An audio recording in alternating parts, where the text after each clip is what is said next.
Do, do, do, do, do, do. Good morning, everyone. Good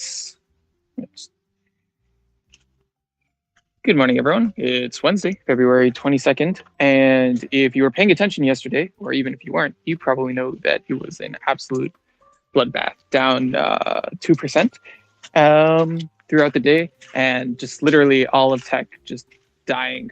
That being said, and so the background today is red in consolation, even though we're up 15 basis points in pre-market. That being said, there is some good news, maybe perhaps for some of you on the horizon, with Microsoft partnering with NVIDIA to have their Xbox PC games available on NVIDIA's platform. But really, that's just a play to kind of deter the Sony's lawsuit against the Activision acquisition by Microsoft, which is trading at a significant premium. So my thought for the day is Activision calls, perhaps. Hardy is here, or will be up in just a second to tell me that I'm completely wrong.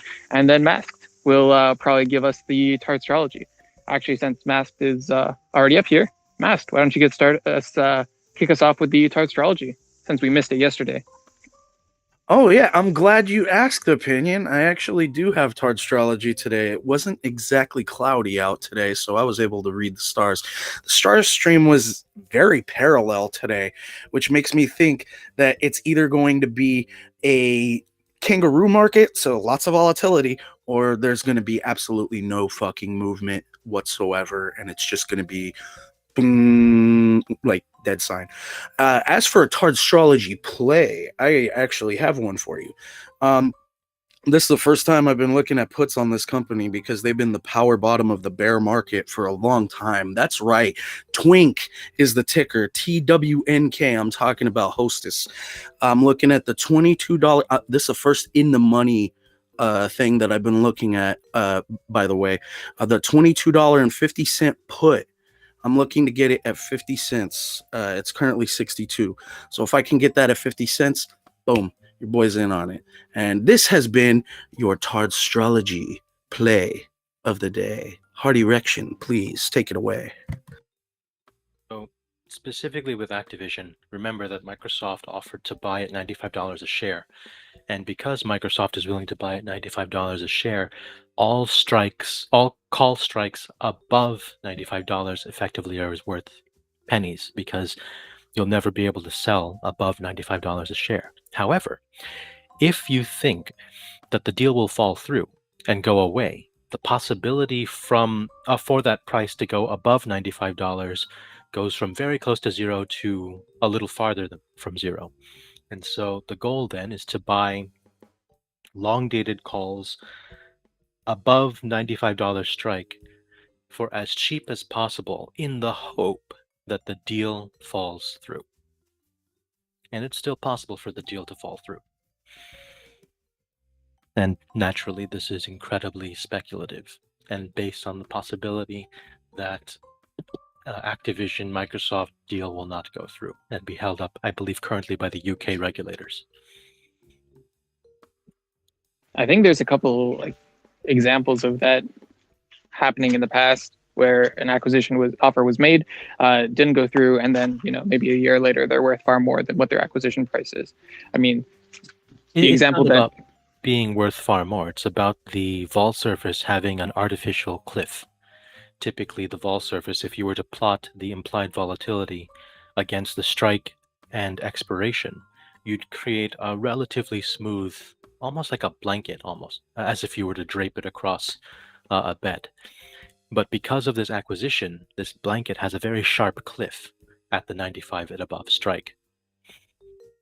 And then when that cliff goes away, because the acquisition is no longer on the table, that blanket, that vol surface will continue to smooth out, increasing the value of options with a strike above $95. Does that all make sense?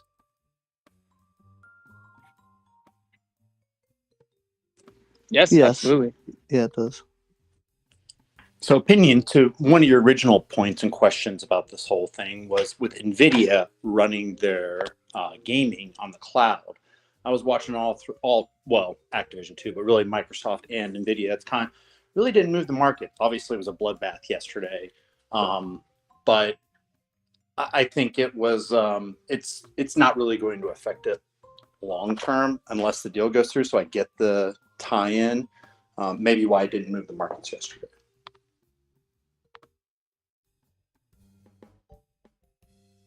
Yep, absolutely fair.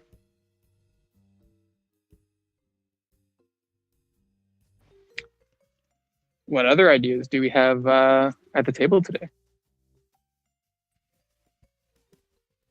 I went ahead with my selling cash secured puts on JD. It ended up down like almost 11-12% on the day. But I was able to sell it towards the beginning of day when I think the IV was the highest. So I'm break even right now, but it's up 1.5% or so. So I expect to be able to ring the bell on those for a little bit of a scalp there. I think it was a bit of an overreaction. I mean, there's pricing competition there with Chinese e-commerce, but I don't think it's 12% of a, I think, already undervalued company. Should be good for maybe like 10% on a pretty large trade.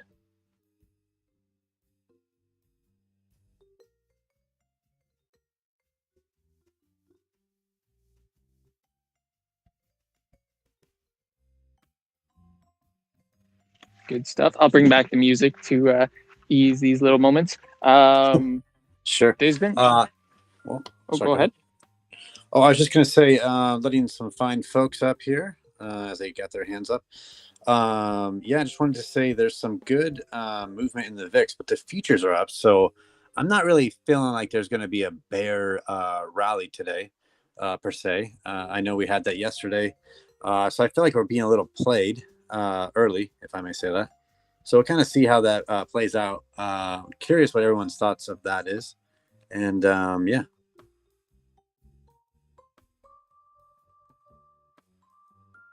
No thoughts specifically.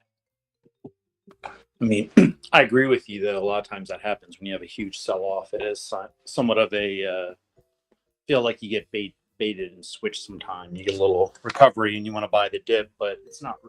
That wasn't the dip, is what I'm fearful of. So I think it's what you're saying, right? The dip can keep dipping. Yes. Well, Hardy, with the 2:00 release of the Fed minutes, I know it's like 3-week-old information, but what do you think that will? Do you think you'll have some volatility at 2? And how would you play? It would probably be a volatility crush. Because remember, volatility can be inferred as a measure of uncertainty. So the more uncertain you are about an outcome, the more premium a seller is demanding in order to account for that risk.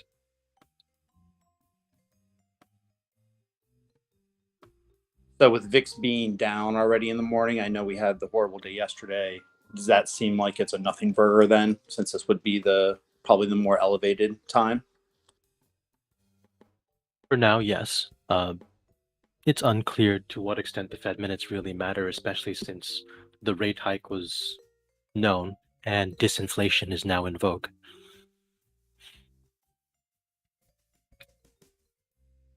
Hi guys, I'd just like to give my two pence opinion. We obviously had yesterday capitulation of the bears, or at least that's what Peter Fly from Interactive Brokers alluded in his interview. They've obviously come to a point where they've accepted that retail is not going to sell, so we're holding, and they have to find different means to stabilize the market. So, in my opinion, I think they're going to try and drop the market as hard as they possibly can, and the bears are going to sell, and hopefully that sell action will help some of the hedgies that need those shares. So that's my view. My play for today is obviously AMC, GameStop, and the memes, because like yesterday, the market was down and the memes were up. So that's my play for the rest of the week. Thank you, guys. So 2 pence. Is that a full opinion when you do the currency conversion? It's about I'm British, 20% so more yeah. than it's 20% more than a US cent. So slightly bigger opinion. I lost a pretty big amount on Tesla calls yesterday. My expectation, though, is that it's kind of like overplayed because of the fear of talking about the raising to 0.5. But those were all from non-voting members. So my expectation is actually that it'll probably come up after the minutes because there's probably a little bit more fear in the streets than is necessary. Oh, and for those of you who were in the Home Depot puts I called last week, it's probably a good time to exit if you haven't already. I exited yesterday afternoon party. That was a good play. Perhaps we can repeat this next quarter. We'll find out. I'm just wondering, is there going to be a green day this week? Doesn't Monday count? I mean, that was neutral, so at least it wasn't a red day. It's not a red day, therefore it's green.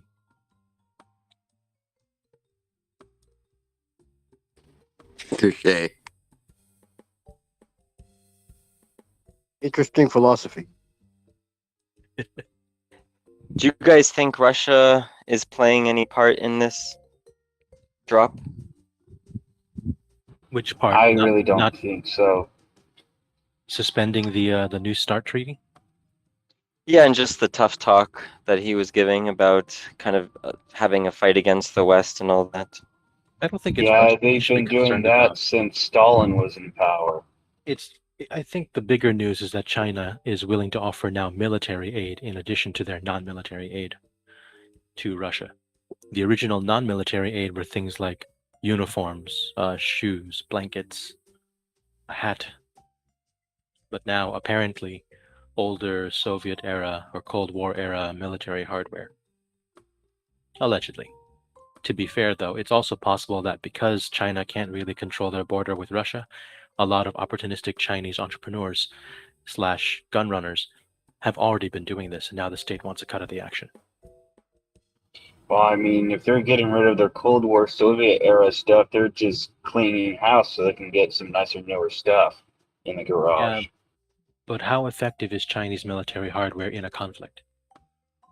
Well, I've seen war I'd dogs, say so I their wouldn't be able newer stuff's probably a lot better than the 70 era Soviet stuff that they have sitting in, Yeah.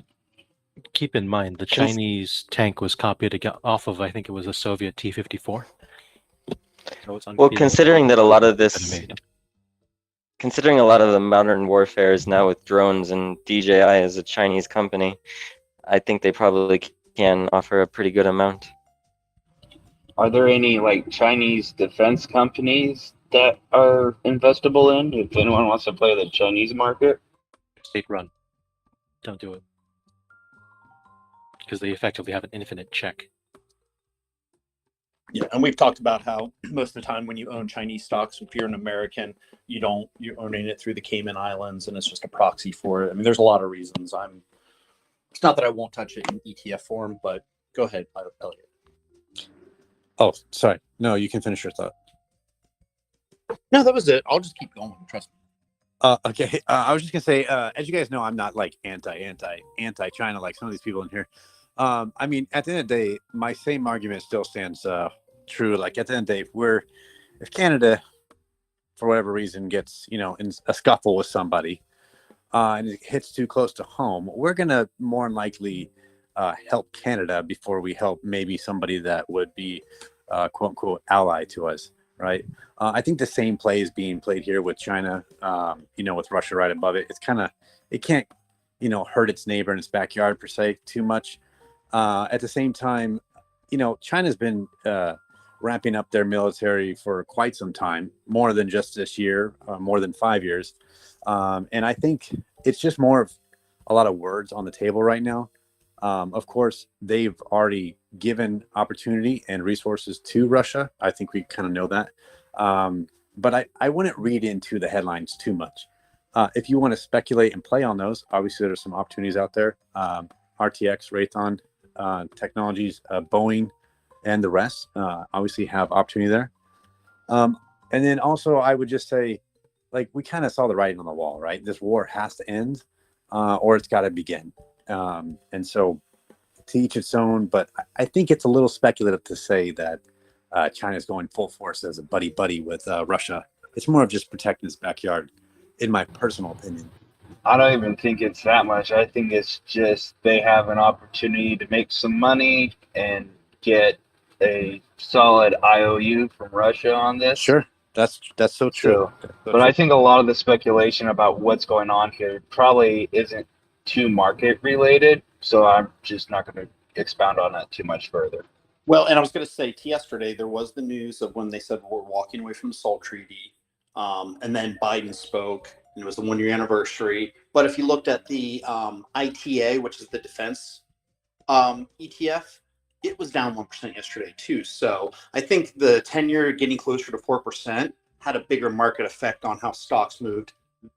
May have been scared by the geopolitical, but if you looked at the bond market, I think that's what really moved stock prices yesterday. That was the first time we got close to 4 in months.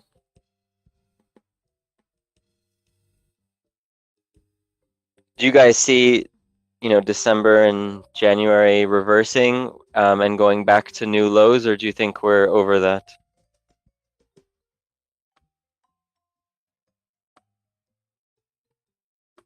And let me rub my magic ball for you real quick. I've seen a lot of stats to indicate that going back to the October lows would be very, very unlikely given the run we've had in terms of percentage. But I could see us coming back down quite a bit, towards 3,700, 3,800, just because earnings has to catch back up to people's expectations and reality. So in the near term, I'm not sure October. Oh, sorry, go ahead. Oh, I was just going to say that something that people aren't really discussing too much. Everyone's always talking about going back to COVID lows and stuff. But if we have all this inflation, then the stock market actually is significantly lower than it used to be, considering that the dollar is worth less. I do want to point out that the price of SPY is well below their delta neutral. So I imagine in the medium term, let's call it 4 to 6 weeks, slightly bullish, unless there's a huge catalyst to turn the market lower. Something like the FOMC Fed funds rate that comes out March 22, I believe.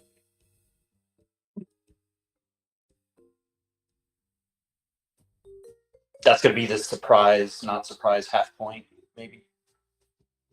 The rate is expected to be 25 basis points.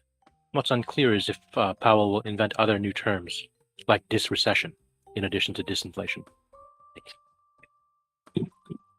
Yeah, it could also be 25 bips, and then they could just continue doing 25 bip increases for longer than people expect. I'm kind of anticipating 225 bips right now. Well, remember, all the layoffs had severances, especially in the tech world.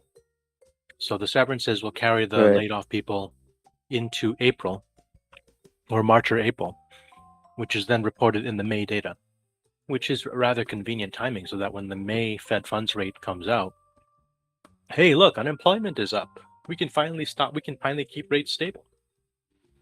At which point markets are fully bullish.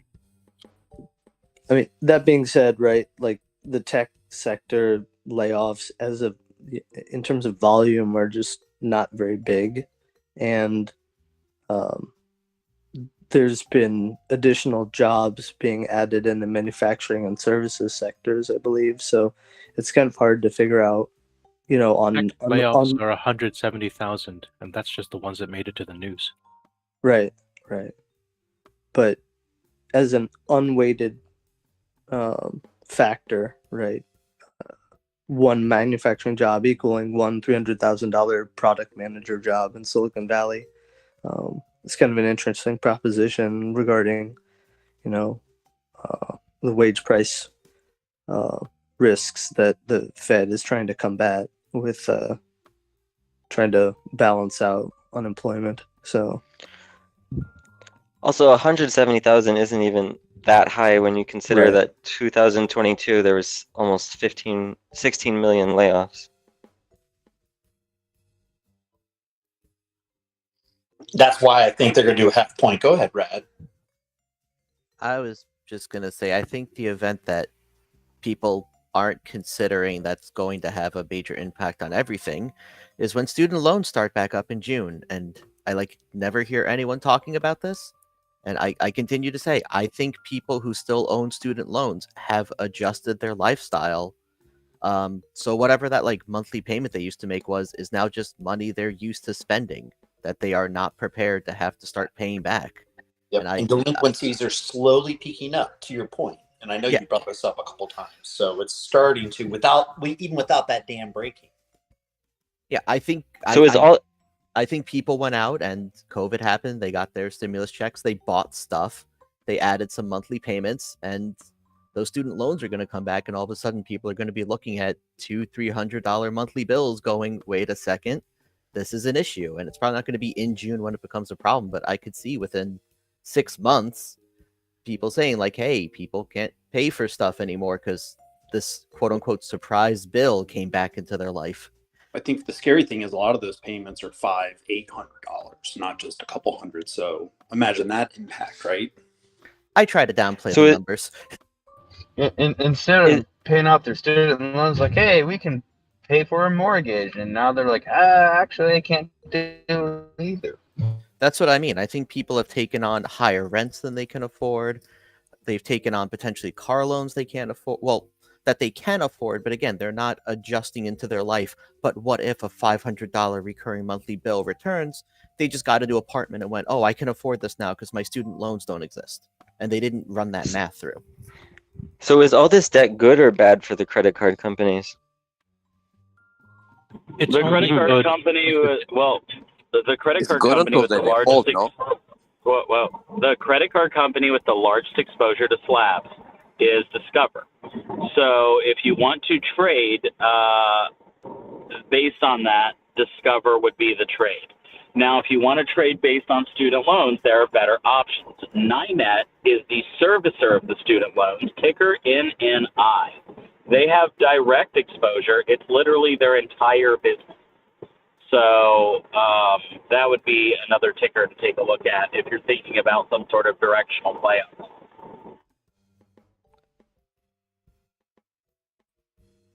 Yeah, and any banks that do a lot of subprime auto lending would be good targets as well, especially if they're on the more aggressive side and tend to not have a high likelihood of having a lot of loan loss provisions to cover it. But this stuff will take some time to take effect. So, if you're doing an options play or something, you better set it for several months out. Yeah, I think if they're supposed to have to start paying those student loans again in June, you're probably going to look 3 to 6 months out. I would expect December. Give about 6 months for people to really start feeling it. Yeah. So do we expect defaulting? Yeah, and I haven't done probably 15 years, but I used to be a credit underwriter. So if anyone does it recently, that'd be nice to hear. But your student loans are still going to show up on your credit report. They still should factor that payment into your debt to income ratios when we're talking about houses and cars. So are people maybe pissing away their money more on DoorDash and drinks and stuff like that? Weed? Maybe. But I think with the underwriting, especially after the 2008 crash, I don't think the underwriters are going to completely and totally ignore that payment in underwriting. So hopefully that stops us from having a I think the auto sector, though, I think automobiles have not had the same stigma in terms of underwriting that homes have. I've heard a lot of stories about how there's an auto debt bubble, and especially with used cars that are getting pushed out there with pretty high prices, and then they end up being quite old, and there's maintenance, and there's also high payments associated, and there's a lot of subprime lending with aggressive interest rates. I'd be really surprised if this was not the event to make that shoe drop. I'm actually starting to convince myself here. Let me try and figure out a play. Yeah, isn't one of the go-to auto dealership plays set up near an army base and convince all the 18-year-olds who just got their military checks to buy trucks they can't afford? Isn't that a go-to thing that they do? Yeah, 30% buy here, pay here because you have no credit or shit credit. and they'll go and repo your car if you're 1 month late. They'll sell the same car 6 times over. Very predatory lending. Yeah. China's the king of that.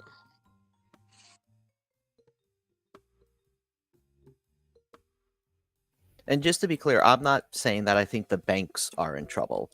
I think the people are the ones not calculating this in. I think the banks and the loan givers will be fine. I think we're going to see the consumer have the issue, and we could see things like consumer spend significantly drop as people get these loan repayments back on their monthly bills. Well, won't the bank suffer if the people aren't paying back their debts? They could, but they have active reserves that they have to keep.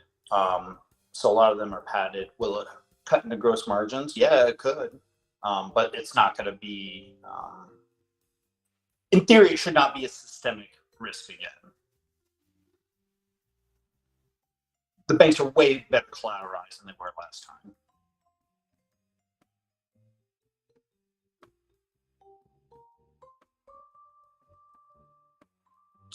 Yeah, and I believe that a lot of new lending platforms, correct me if I'm misguided on this, but it seems just based on kind of the research that came out in November, December, especially with the alternative payment solutions, that there wasn't really a need for looking at someone's credit worthiness, but more of their ability to repay things. And it made it faster with these platforms to really look at their bank accounts and just see consistent balances as well as their payments. Obviously, the end user had to give permission for this kind of thing, but it seemed like that was the more risky, or I should say less risk, for these companies to basically look at these kind of whether or not this person was creditworthy. And so I don't know if that's the new way or the new wave, I should say. But I feel like that is the new wave, and the FICO score is kind of one of those things that are kind of the past. Especially the way that we spend money is different, right? There's new habits, there's new ways of saving money, there's new ways of spending money. We obviously still have our old habits of spending, but I guess we're less predictable in a sense. So people have been asking about plays. So in the event that spending or discretionary spending goes down, does that mean puts on the likes of Becky stocks? Or are Becky's Henrys in that they are high earners, not rich yet?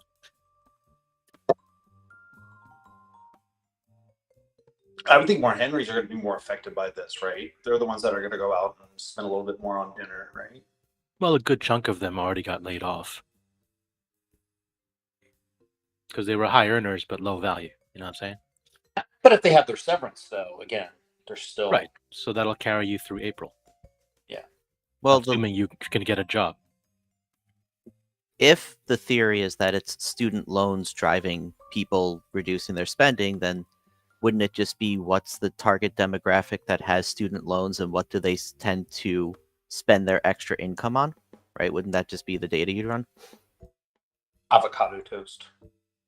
In theory, yes. In practice, what percentage of spending does that really represent? So you go from avocado toast every day to once a week, right? That represents maybe 5% of your outbound spending. How long do you guys think AI is going to take time to eat into the labor market?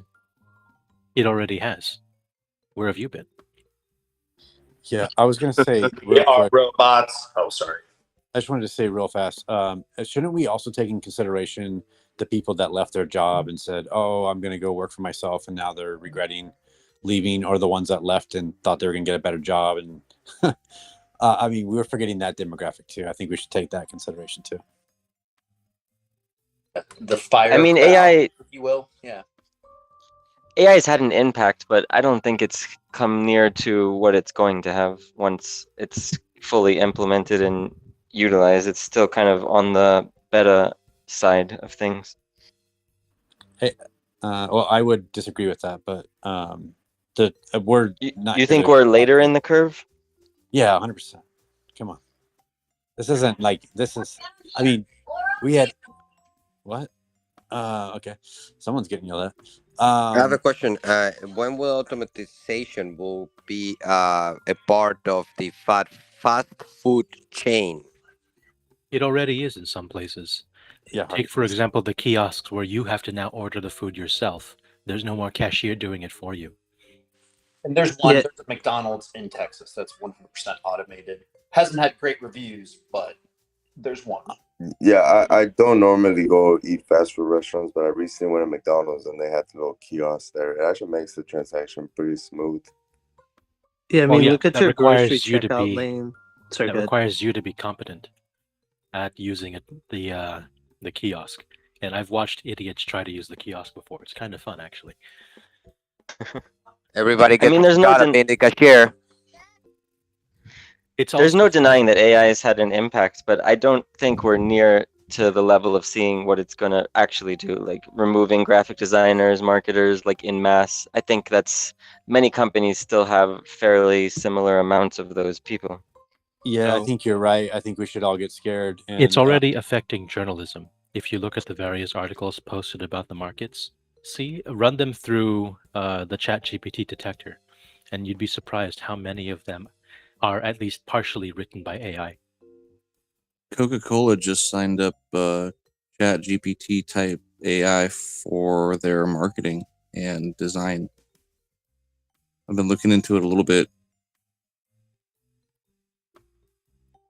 Guys, I just passed by an eagle feasting on a dead deer. So I'm going to say bullish on America. Bullish. Nice. I just wanted to say, go ahead. I was just going to say real quick, they have article rewriters for, I think, we could count 7 years, maybe even go back maybe 9 years. Article rewriters where you could just literally put an article in, it could rewrite itself.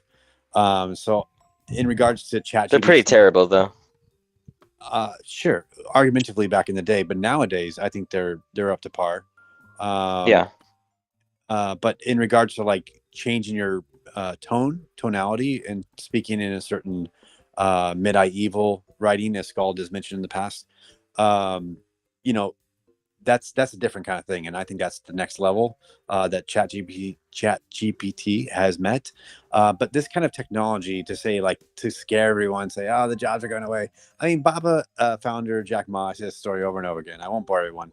He said, "Be creative. That's the way you're going to beat AI." And it's just another revolution. It's another revolution. And yeah, I digress. So people thought creatives. For the company I advise, I've already set up a bunch of AI automata powered by OpenAI's products, and as well as Google's AI Vertex platform. And it's done a whole lot in terms of making inferences on data, something that used to be the realm of data scientists or data analysts. So a lot of their jobs, well, the stupid companies are firing the data scientists, thinking their capacity is the same. The smart companies are looking for more complex, more sophisticated problems that these new AI augmented data scientists can solve. And so I'm of the opinion, if a company is laying off people because they're being replaced by AI, you should probably buy long-term puts on them or don't look favorably on their growth, because their, let's say, manufacturing staff can now produce 3 times as much product in the same amount of time. And now, instead of increasing sales 3x, they're reducing expenses by 70%. So which one grows faster? And just real quick, in 2019, or I think it was 2018, JP Morgan hired all its analysts, made them write all these models, and then they put them in machine learning algorithms, and then they fired them all. So this has been around for a minute. This isn't new founded like glory. But as Hardy has said, Scald has said, and many others have said, like, the headlines are selling this, right? It's a new thing. You better have it in your company, or else we're not going to value you as much, right? Because you're supposedly not R&Ding at the end of the day. Do you think AI is going to make it impossible for people to trade because the systems are going to be so complex that they basically sweep up all the money? I think so because Flash Boys was written like what? How long ago was that, Hardy? I don't even know, but I mean, come on. Yeah, 2013. I mean, come on. The HFT, high frequency trading has been around forever. Come on, and it's all about using. Well, high algorithms. frequency trading used to be manual. Actual people sitting at computers clicking. Hey, that's here to steal our jobs with all karma. Sure, but so Hardy, when would you say algorithms like fully automated the AFT space? What's AFT? High frequency trading. Sorry. Like it was okay, probably automated in the 80s, and then Okay. from the 80s onward, it just got faster. All right. So back in the 80s, you could compete because the spreads were so large. Remember, stocks then were traded on fractions, not decimals. Oh yeah. And then come 2000, when the decimal system was introduced for stock trading, the need for automation got even higher because spreads got lower. So now I believe bids and asks are made at 1/10,000th of a cent. That is to say, it takes they're making 1/10,000th of a cent spread on the most liquid securities. So imagine trying to do that 30, 40,000 times a day manually. So are there any ways for consumers to leverage AI at this point when it comes to trading? Trading, absolutely. So the way I do it, I took one experiment I did is I took the transcript of the earnings call and the 7-day move in the stock price following the earnings call as my output. And I basically said, given this pattern of inputs and outputs, what is the expected output for this next earnings announcement? So far, the model's shit, but I'm sure a little more data and a lot more tuning will make ChatGPT reasonably good at sussing out the bullshit in earnings call transcripts. Hey, there's AI on Discord. Just so you all know, the cost of training this ChatGPT or this GPT-3 based AI model or a classifier was around $15 for 100 earnings reports. So it's very accessible if you know how to code. I mean, you probably need. That's like 100,000. That's appallingly cheap, guys. Appalling. What were you paying for? So He's probably paying for compute. GPT-3 has the ability to parse text that's submitted to it. So So this is for hosting? I created a training set where I had the transcript of the earnings report data, or the earnings report call, and then the following 7-day change in stock price as a percentage. Because the earnings report would cause the price to spike up or down, and then the forward guidance would cause it to trend up or down for a couple days following.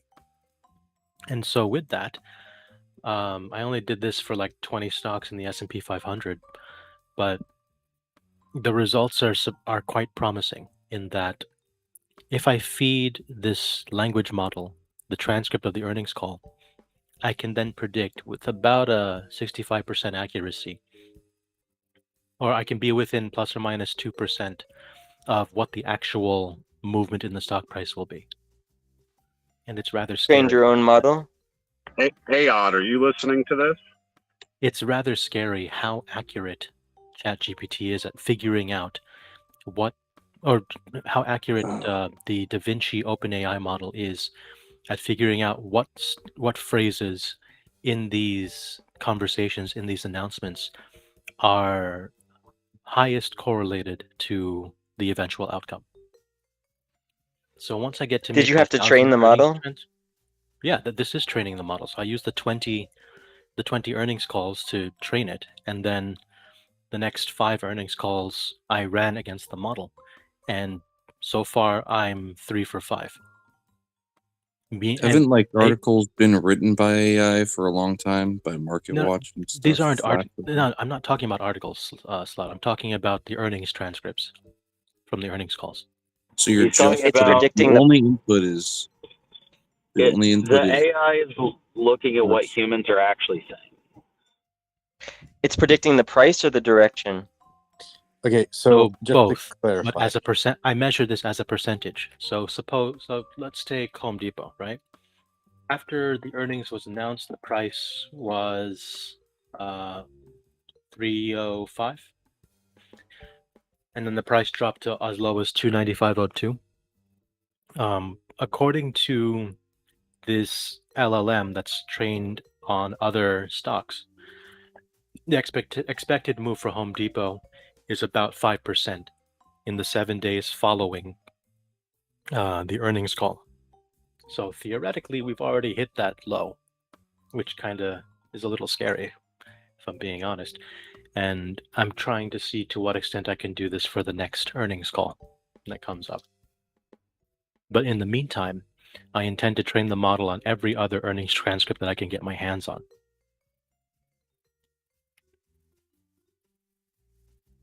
You said it's 65% accurate? So far, but keep in mind, this is against 25 total data points. So Pretty cool. So I do this for a living. You can actually scale a lot faster if you really do not need GPT-3. So like something like GPT-J, it's smaller. You can train it even faster. I mean, like it would, if this is what it's doing with GPT-3, and you can feed it shit ton more. And the advantage of GPT-3 is that OpenAI already has an army of people who manually tagged the various training texts that were used to train the model. So you're absolutely right. I can use GPT Neo from scratch, feed it every earnings report transcript and the resulting 7, 14, 21, and 28-day outcomes to see to what extent it can predict those things. Right. No, the manual wasn't for GPT-3 though. It was for Instruct GPT or Chat GPT. So these are just pure language models. GPT-3 up to I don't know, maybe they did something secret, but when they released it, they didn't say. They said no, it was just pure language model, no manual, self-supervised, whatever they call it. Yeah. But so you said GPT-J? GPT-J, yes, and GPT Neo is another one that's pretty good. But yeah, those are smaller sizes, but they're really, really good too. Like these comprehension tasks, they do pretty good, and you can like run it on your an AWS. Albeit it has to be a big AWS instance. But have you tried anything like this? Not like I don't have time to do this, but not like this exactly. Like what Hardy was saying is pretty cool. But it is possible. Yeah. Put a regression model to do that. So you can also use it as a sentiment analysis, like you say, okay, positive or negative for this stock. You know, even news articles that come in, you know, quickly. Is it positive? Is it like going up or not? Positive or negative? Without reading the news article in like 1 second, and then you know make a decision. Do you think data from StockTwits is helpful at all? I don't know. The last time I went there, a bunch of bullshit, like people pumping and dumping, right? Yeah. I don't know. Like yes, but so API for news is like important for these things. So what's the plays? Yeah, let's not. Okay, guys. Breaking news: Xi Jinping. Breaking news, guys. Xi Jinping has announced that he is. Yeah, sure. He announced he's visiting Moscow. Oh my gosh, it's going down. Calls on Lockheed Martin, baby. Let's go. Okay, he's in the talks. Just to clarify, just so everybody know. But yeah, if we could just stay straight with the AI talk. We don't want to talk about AI the whole time. This is called Microsoft ATVI. Speaking of pumps and dumps. Yeah. So I'm going to go ahead and talk about Pure Cycle again. I'm still short on it. I'm thinking about exiting and taking my gains. I was looking at several months out. I was thinking this is going to be more like a 4 or 5 month play, but its large downward movement in the near term has been more profitable than I expected. So I think I'm going to take gains here today. Thank you for that. Wingstop actually posted earnings and is at 185. I know I don't like the stock slut. What do you think, buddy? Oh yeah, I haven't taken a look at it yet. I will though. I want to see how they did. I think Monster Beat's like 11% up right now. Yeah, so I didn't say I was getting into it yet, but I I think it's this quarter that it starts dropping. Actually, I did anticipate a bit of a beat because they're getting chicken so cheap. The other thing I wanted to say was that FLNG, the ex-dividend dates today, so you can sell your shares if you bought them yesterday. Every stock that you bought, you guaranteed yourself $1.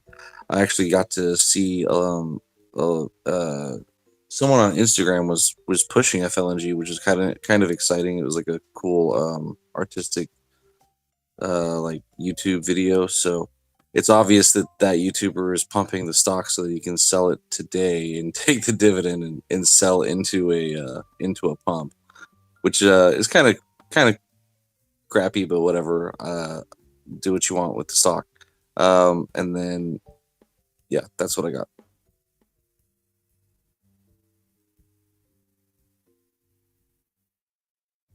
And this whole China thing, I'm thinking leaps on Boyle.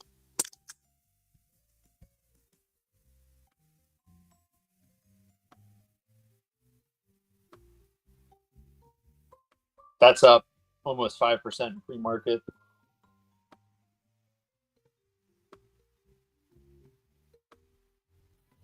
Hey, I don't mean to bring it back to AI, but I just had a question about the training of the AI model. I think Hardy was talking about this. What do you mean by you train the model? I have inputs, which is the call transcripts, and outputs, which are the change in price after a certain amount of time following the transcript. I don't know what aspect of the transcript is most closely associated with the outcome. And so I rely on Da Vinci, the Da Vinci model, to analyze the transcript and figure out what words or phrases most frequently show up in the transcript that just as frequently result in a move up or a move down, or come up with a way, if they say disinflation 3 times in the transcript, that represents a 1% decrease or something along those lines. It's much more sophisticated, of course, but that's a very high level overview. Do you need software development skills for this, or you can do that without? I mean, I wrote my own scripts in Python to tap their API. Theoretically, you could probably train it if you are really good with Excel and make sure to escape every comma correctly. Yeah, Hardy, I think, well, the thing is, what you're describing seems to be easily doable with just natural, just NLP without having to use an ML model. But also the OpenAI API provides access to the Da Vinci model, which is a pre-trained model. You're not really training it in any way, unless you're doing some fine tuning or. It's fine tuning, not true training. Okay, that's what I was curious about. Yeah, I didn't know we were being technical here. Obviously, if somebody is running a comparison model here, I mean, let's not try to be all technical on whether or not what kind of exactly Hardy is doing. I mean, no offense, he doesn't have to share any of this with us. So, with respect to what he's doing and what he wants to share. Yeah, thank you, Hardy. I was just curious. What better way to come up with a wrinkle brain play than having an LLM make it for me? It's a time saver. I get it. You've seen a trend, or you think you may see a trend, and you want to test it. I love it. Anyhow, let's talk plays, right? Hey, Yeah, so we got some great plays today. Obviously, we have some talk later today, and so that'll be interesting. And everyone's saying there's going to be a dovish momentum going in. But I feel like Bloomberg and the likes have been talking about this rate hike, this 25 basis points, I think it is, that it's going to be priced in on this call coming up. What do you mean this call coming up? The 2 o'clock announcement are the Fed fund the meeting, the meeting notes. The minute notes, excuse me. And that's from the February 1st meeting too, so it's also 3-week-old information, right? Yeah, and that's the weird thing too, is everyone's calling about this 25 basis point, but then they're saying the data is so old, so it's not relevant to today. So I feel like there's so much like rhetoric around this this dovish momentum that it's like I think it's almost priced in within some respects. I mean, futures are up, VIX is up. I mean, what do you make sense of this? At the end of the day, I think we're in for a bull rally, especially if we have some unfortunate events happen, like a war started between more than one nation. I should say two nations. Yeah, so I feel like we're going to be on a bull run this coming months, but I could be wrong. Obviously, Elon Musk predicted last year that 2023 of March, I think it was, that's when we're going to start hitting recession. Correct me if I'm wrong, but yeah, so we'll see. Why do you say war is bullish? Because that's when the U.S. dollar just increases more. So, doesn't the dollar going up make the stocks go down? Let me ask you this: why do you think it's bearish? Well, because people are going to be more fearful, and there's less economic output when they're more fearful. Well, who's going to be fearful? I'm not fearful. I'm happy. I'm protected. Hotel Karma is fearful. Stress eating is a thing. So bullish on, fast cat. You're still going to eat if there's a war. Sorry. I mean, if you're in America, that's kind of... Well, saltine crackers are not bad. I'm just saying. With a little bit of cheese on it. Hell, ramen's good with some hot sauce. With some tuna. Hey, don't be talking down to ramen like that now. I said it's delicious with hot sauce. What are you talking about? That's what I said. I wasn't talking down. I mean, it's not exactly bullish if like Tesla headquarters is being bombed or something. Yeah, I mean, now you're speculating. I mean, if we wanted wartime stories, we'd definitely call you, but come on. So let's say World War III goes to zero. So what other plays do we have? World War III happens, we're not trading stocks. What other plays do we have? CVI was up 14.4% on earnings. Fertilizer, nitrogen-based fertilizer, American company. They tick all the boxes. I'm going to stay in it. I think that they're going to keep on climbing up as part of my fertilizer thesis. So I'm happy that they did so well, and I think they're going to continue. Hold on, isn't nitrogen-based fertilizer like one of the main ingredients for homemade explosives? Wow. Okay. Damn. That took a yes for 180. Damn, that. Why do you know that?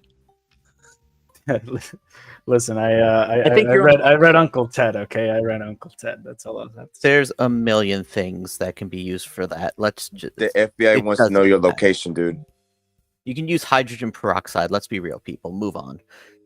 All right, Mr. NSA, it's this guy over here. Orange juice and gasoline. So, anyways, if you guys are interested, if anybody in the crowd's interested, I have a whole post on it. Why I think nitrogen-based fertilizer companies are going to do well. This has to be a dog whistle. Hey, Slut Spoiler, is that titled "This Shit Will Grow on You"? Because it really should be. Thank you, Rad. Thank you. I was thinking about doing like a DD on one of these companies, and I always struggle with the title. That's a good one. It's great. You should ask ChatGPT to come up with witty, entertaining, clever, funny titles for a fertilizer stock analysis. I think you can do that on Discord, right? Well, Visual Mod has certain filters built in, supposedly. I don't know, Hardy. That might affect my ethics. I'll have to think about it. Speaking of which, ChatGPT, write me a fertilizer joke. That might. So eventually, I'd like to talk about the ethics of AI and how the regulation is going to come in, because I think it's already starting. We're in this to make money. That's why I'm worried about it. I'm worried about the clamping down or the limitations and all that stuff. Someday.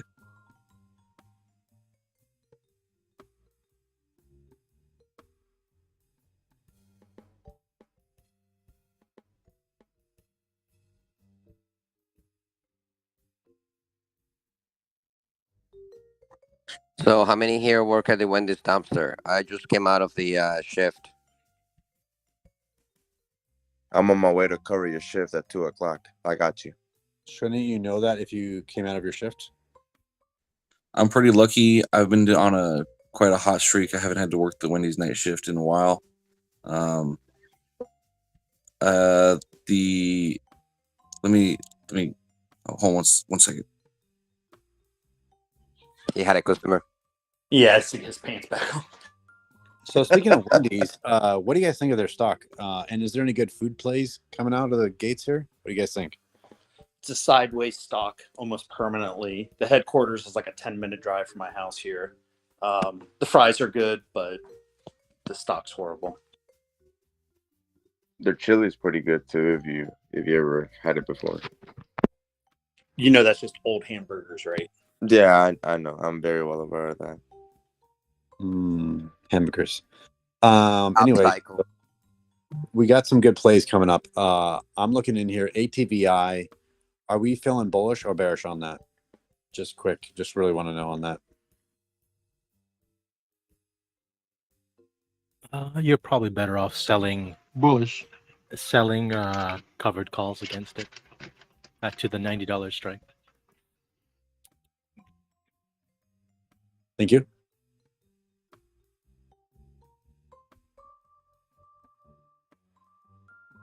Hardy, you're recommending selling covered calls at $90 strikes for Activision? Isn't that what it is? Is it? It's 77 and change now. So if you buy the shares now and you sell a $90 call in the event, a long-dated $90 call, in the event the acquisition goes through, your $77 a share becomes $90 a share plus the premium you earn from selling the call. Thank you. I thought it was 95. Thank you. 95 is the acquisition price, and no one will be able to exercise the call at $95 a share.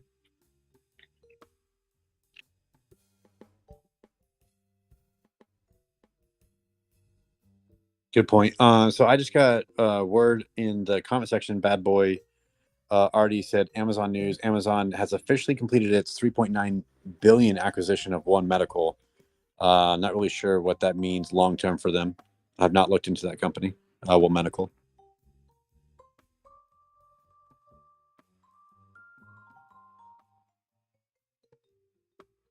A lot like digital doctors again.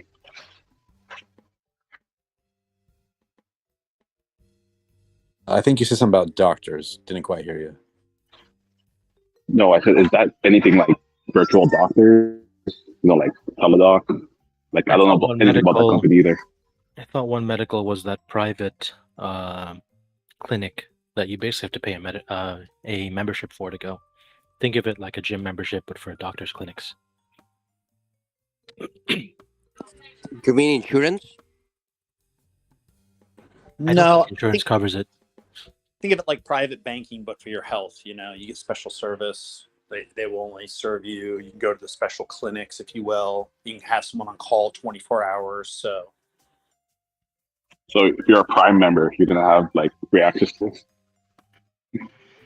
It's a healthcare subscription, which is a genius move on their part if they play it right. I've done a lot of work in this area, and there's a whole segment of healthcare, not medicine, a whole segment of healthcare that is basically untapped today, and it's even more profitable than medicine is.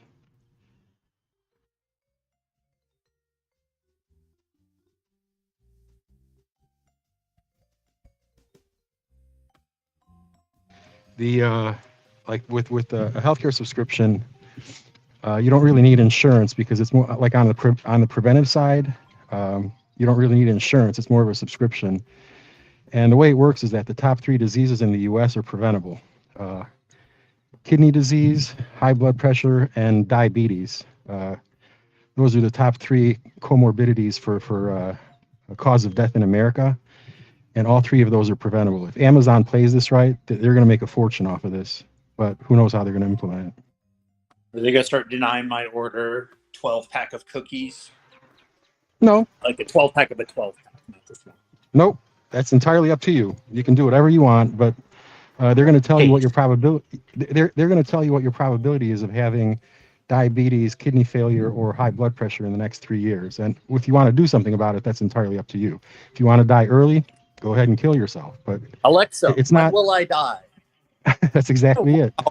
I did not just hear and, that. And I did not. And just said. And if they tie AI in with this, like medicine is a perfect implementation of AI because you have a fixed set of data, and human beings are 99.9% the same. Beans. The Casino is open. The differences in genetics between human beings is less than 1%.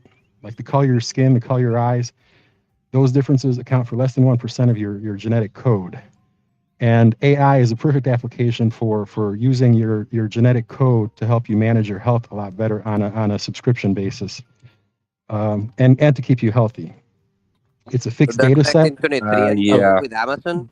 The problem gotta- with genome, Yeah. that 1% of DNA, let's say it's 1%, still Mm-hmm. represents an incredible amount of diversity across humans. That's correct. Yes. And AI can detect that diversity between individuals and provide personalized healthcare, which is something that no doctor on the planet can do. For example, you can feed your genetic code into AI today, and it can do more interpretation of that than any doctor in the world with any kind of degree can do. That's today already. But if assuming you're using something like 23andMe, I personally have a 50% higher chance of heart disease. So my odds go from 1% to 1.5%. That's not really a useful stat in my day-to-day living. Yeah, and as a I've studied electrical or biomedical electrical engineering and stuff. You're talking about like the entire body of human health and science is based on that 0.01% difference in genetics between people, and people vary so much as far as like tolerances and what they can and can't handle based on their genes and stuff. And sometimes you just have like outliers of people that are just incredible. You do, but there's no doctor that you see once every 3 months or once every 6 months that can interpret that information the way that AI can. What you're saying is absolutely correct, and that's why AI and healthcare subscription to try to keep you healthy is so effective. Not to mention the fact that if they start gathering data on this, the data itself is going to be worth more than all of medicine combined. So human genome, the one thing that would hesitate me towards that AI side of it, a big expense for all doctors and medical institutions are insurance for the endless amounts of lawsuits they receive for misdiagnoses and whatnot.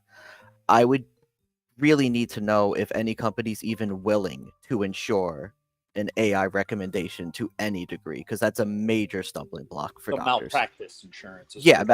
Malpractice. I don't mean health insurance. I mean like malpractice insurance. I don't know if there are companies out there that would be willing to back malpractice for an AI. If there are companies that are willing to back malpractice for companies like Weight Watchers that are telling you what kind of foods to eat and that kind of stuff, there will be companies that will provide insurance for this because the risks are a lot lower. Not to step over your human genome, I just want to say, I think we should think of AI as an assistant rather than a full-on like self-service solution, especially when it comes to the medical diagnosis. I think it's not medical. That's pay attention. Medicine is once you get sick. Healthcare is while you're healthy, right? And there's a distinction. For example, right now with your insurance, they don't recognize that you have high blood pressure until your blood pressure hits 130/90, right? But that your blood pressure doesn't happen overnight like breaking a bone.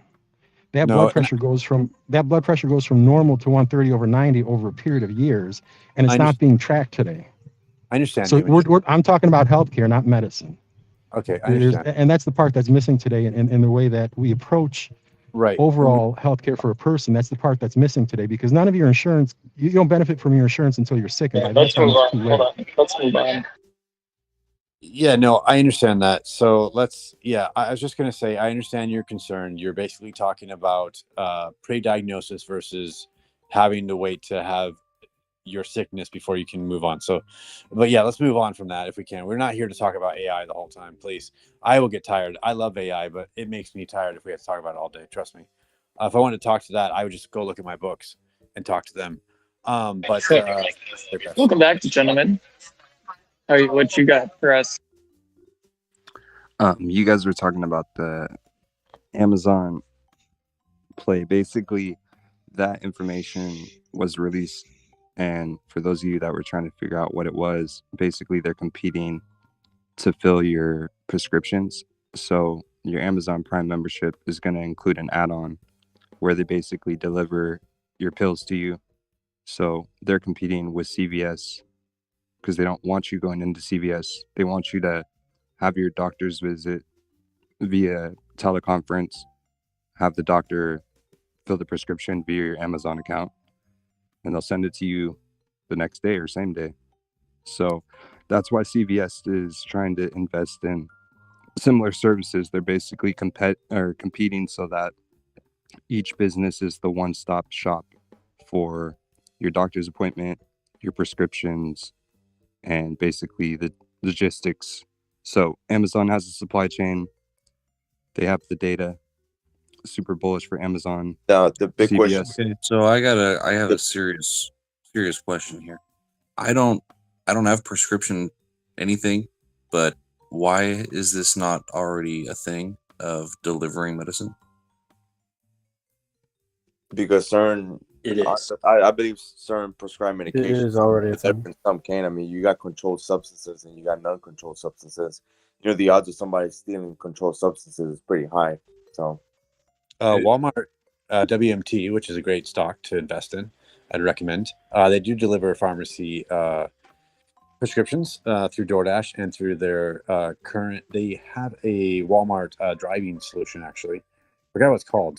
Been a minute, but yeah, they do deliver it, and so does Kroger and the likes. Mark Cuban's Cost Plus Drugs is huge, man. It's growing really fast, and that's all it does is deliver medication through mail. Yeah, we have a huge population of boomers retiring or are retired.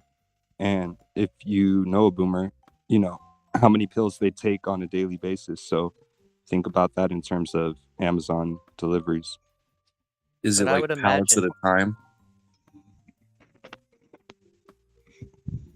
Well, I was going to say, I would imagine there are some medications that you can't send through the mail, right? That would fall under controlled substance as far as the mail is concerned and would not be deliverable in that manner. Might not be many, but...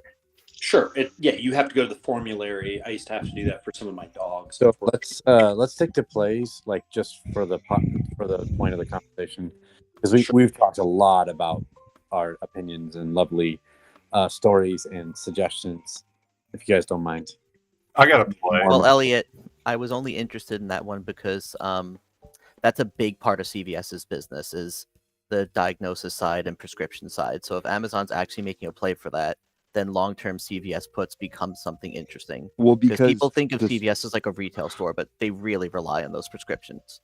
Yeah, and Amazon acquiring a medical facility that's responsible for drug delivery is pretty fucking interesting to me too. But that's what I was saying about CVS, guys. CVS also announced, and they said this, they said, hey, we're investing into this business model. We're investing into healthcare facilities that basically will be attached to our stores. They take 3 years to be profitable. So look at what CVS said about how much they're investing into this business. Amazon announced this. This is all 2 weeks old news. They're just finalizing the deals now. So, yeah. I'm sure there's a crazy amount of... Well, I was just going to say, I get you. Just if Amazon is becoming now a direct competitor to some degree with what is the most profitable part of CVS's business, even if CVS is making a move to counter that, I feel like that's the type of thing Amazon I can have gobble puts up. on CVS to be clear because I saw this news and CVS said how much they're investing, and they said that these businesses won't be profitable 3 to 7 years on the long end. And so their adjusted operational cash flow for the next 2 years looks like it needs to be revised, and I think the market will adjust accordingly. Yeah, just to stay on that pharma talking point, for the past 2 years, I've been extremely bullish on this small company that was considered a unicorn when it first started out. It's called Recursion Pharmaceuticals, and I know we want to move away from AI, but they were one of the first to apply AI methodologies to medicine production. And even though there's so much red tape and bureaucracy, going through the FDA and everything, trying to get drugs pushed, they've got 4 drugs in phase 2, and I think in the next 5 years, it's gonna pay off. They're gonna get to phase 3, and they've proven their predictive capabilities with some of their models by preemptively predicting whether a drug is going to work. So they predicted that remdesivir would be effective in treating COVID. I think it was 9 out of 10 drugs they were able to predict correctly before they entered the market in terms of efficacy. So I think they're pretty good. So how long is it going to take before Amazon gets all the paperwork done? Because I'm sure there's just a mountain of like legalities and hoops that they got to jump through before they can start directly competing with CVS. Because CVS is one of these companies that are going to have a hard time going into this future that I'm looking at. They have a huge problem with people stealing from their stores, and people do not like CVS. Yeah, I think the difference of what the experience you get when you go to a CVS or Walgreens in 2023 is versus what you want it to be is not up to par, but that's neither here nor there. The point is that people buying prescriptions are doing this at a rate that will increase because of the population that's retiring. Amazon has the supply chain. They have subscription people already bought in. So for an additional $5, this service could be added on. And it's just a matter of connecting to their healthcare provider what prescriptions are allowed to be shipped. So, yeah, like I said, I already have puts on CVS. Not that they're going to do anything because, basically the news didn't really move it much. So these things are all interesting, but the news is like 2 to 3 weeks old, so it's not going to move the price that much. Well, it's okay. So the last thing I was going to say is just Amazon's down to like 2020 numbers, and it'd be a good time to invest. And this makes me feel really bullish.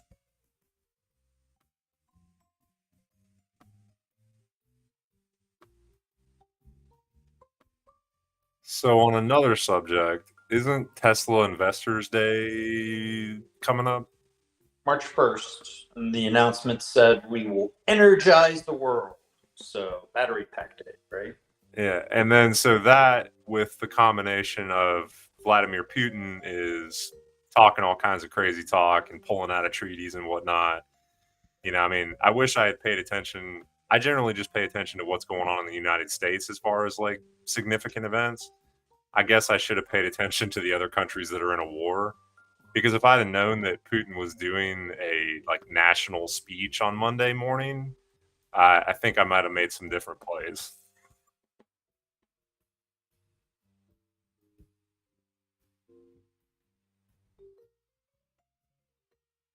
You think his speech brought the market down? Yeah, absolutely. He pulled out of the only nuclear treaty that they were in. And he's basically like underhandedly threatening us and other people with nuclear power, because basically he said, if you guys don't stop supplying them with weapons and supplies, etc., we're going to bring this to your door. He's stirring the pot. I live in Europe, so the only thing that meant is it's Tuesday. I don't know about that because after all, America has a lot more to lose than Russia does.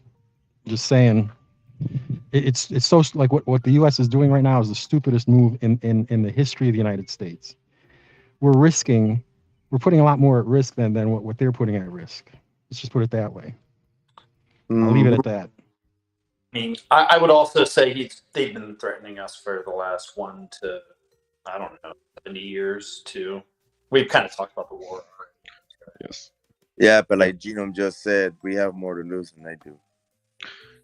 I mean, that's a lie. If you see yesterday on the speech, even the guys, the army guys near them, the honor guards were without arms. He's afraid of them, so he won't do shit.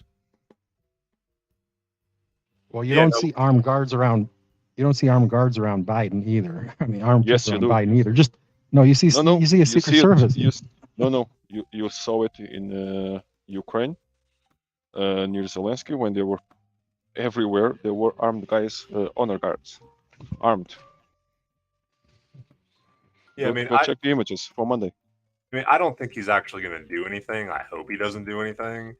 But I was just thinking abstractly.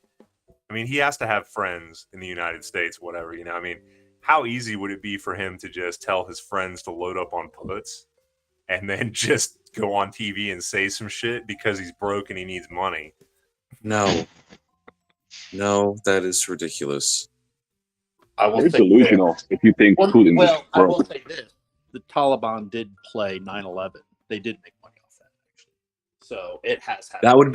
That would be as insane as me making puts on Wingstop and then going on YouTube and making terrorist threats against Wingstop. No, the thing is that our only saving grace at this point is that they're too stupid to figure out how to fight, how to actually fight. Honestly, like that's at this point that's our only saving grace. Because if they wanted to, they could make things really bad for the United States. And like I said, we have a lot more to lose than they do. Like Okay, so to bring this back to making money, China imports a shitload of natural gas, and they're going to probably do it from Russia in exchange for these weapons. Natural gas has been suppressed because of government capping the price for their people so they can afford gas and to heat their homes and afford groceries. If Russia starts basically doing this, they're going to have to raise the price of natural gas. If Russia starts giving all this selling all the natural gas over to China, who, by the way, is one of the biggest importers of natural gas in the world. It's almost spring, and it was a mild winter.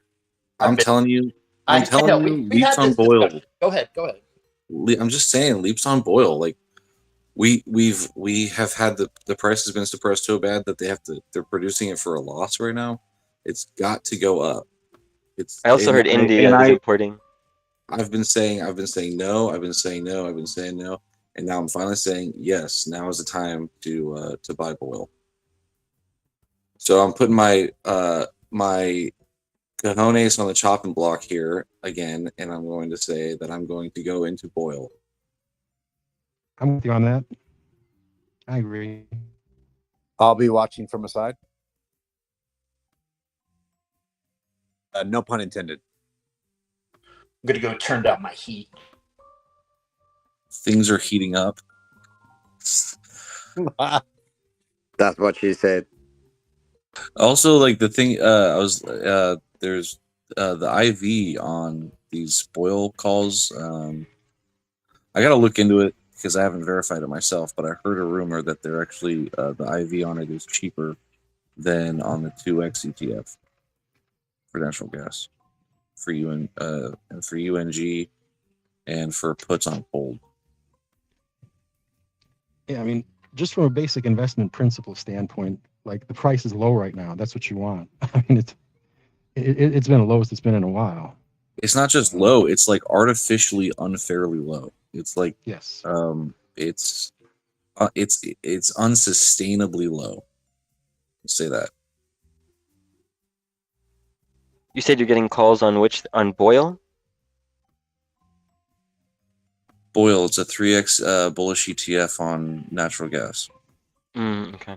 I'm just buying the shares. I'm just buying them. I'll probably buy the shares too, but I could totally see it springing up, and I'm gonna kick myself. Well, don't they also use natural gas in the production of hydrogen? They use it in the production of fertilizer. I'm pretty sure they use it in the production of hydrogen too, or at least they're in the green production of hydrogen. So if hydrogen takes off for some reason, like with Cummins and these other companies, that could be another reason it would go up.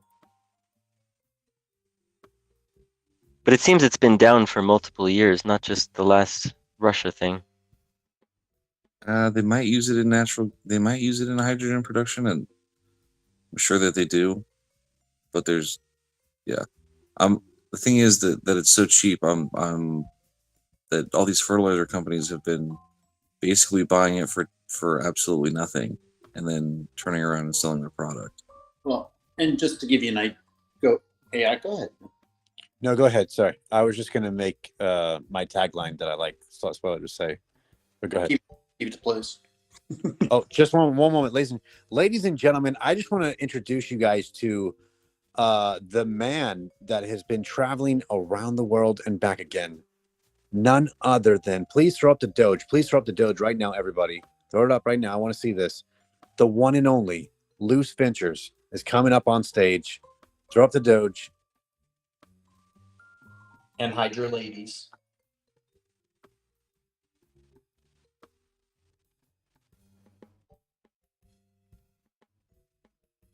Ladies, I'm going to invite some ladies up here. Of course, this stage would not be appropriate without some ladies up here. So please accept my invite, ladies. I know you're usually rejecting them, but just for today, please. Welcome, Loose. I'm gay. Oh, shit. Decline my invites, guys. No, I'm just kidding. I'm not gay. I mean, nothing wrong with that, though. It's not a bad Everything's thing. welcome. Yeah. Well, I just meant Calls on Grindr. Sausage Fest or what we're going on there. So nothing against gay people. It's a bear. What are we talking here? We got a lot of. I'm very happy today. I think we're talking about how opinions in Brazil during Carnival. No one's brought that up yet. Oh, hide your wallet if you're in Brazil. I know that. My Brazilian friends always tell me that. Put it in your front pocket, not your back pocket. In your ball pocket. How about that Palo Alto up 12.5%? Is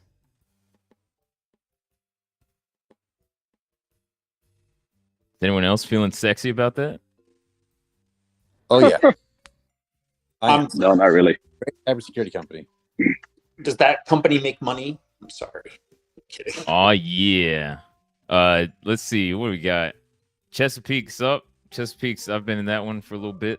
Small position. Diana Shipping is up 8%. Diana Shipping is dry bulk. In case you don't know, a little backdoor into China, if you will. Stellantis is up 4.8%. Venom is up 3.5%. Damn, a good day. Damn, a good day. Aren't we excited about NVIDIA today? Earnings are 5 o'clock tonight. I'm actually more excited about a company called Warner Bros. Discovery, believe it or not.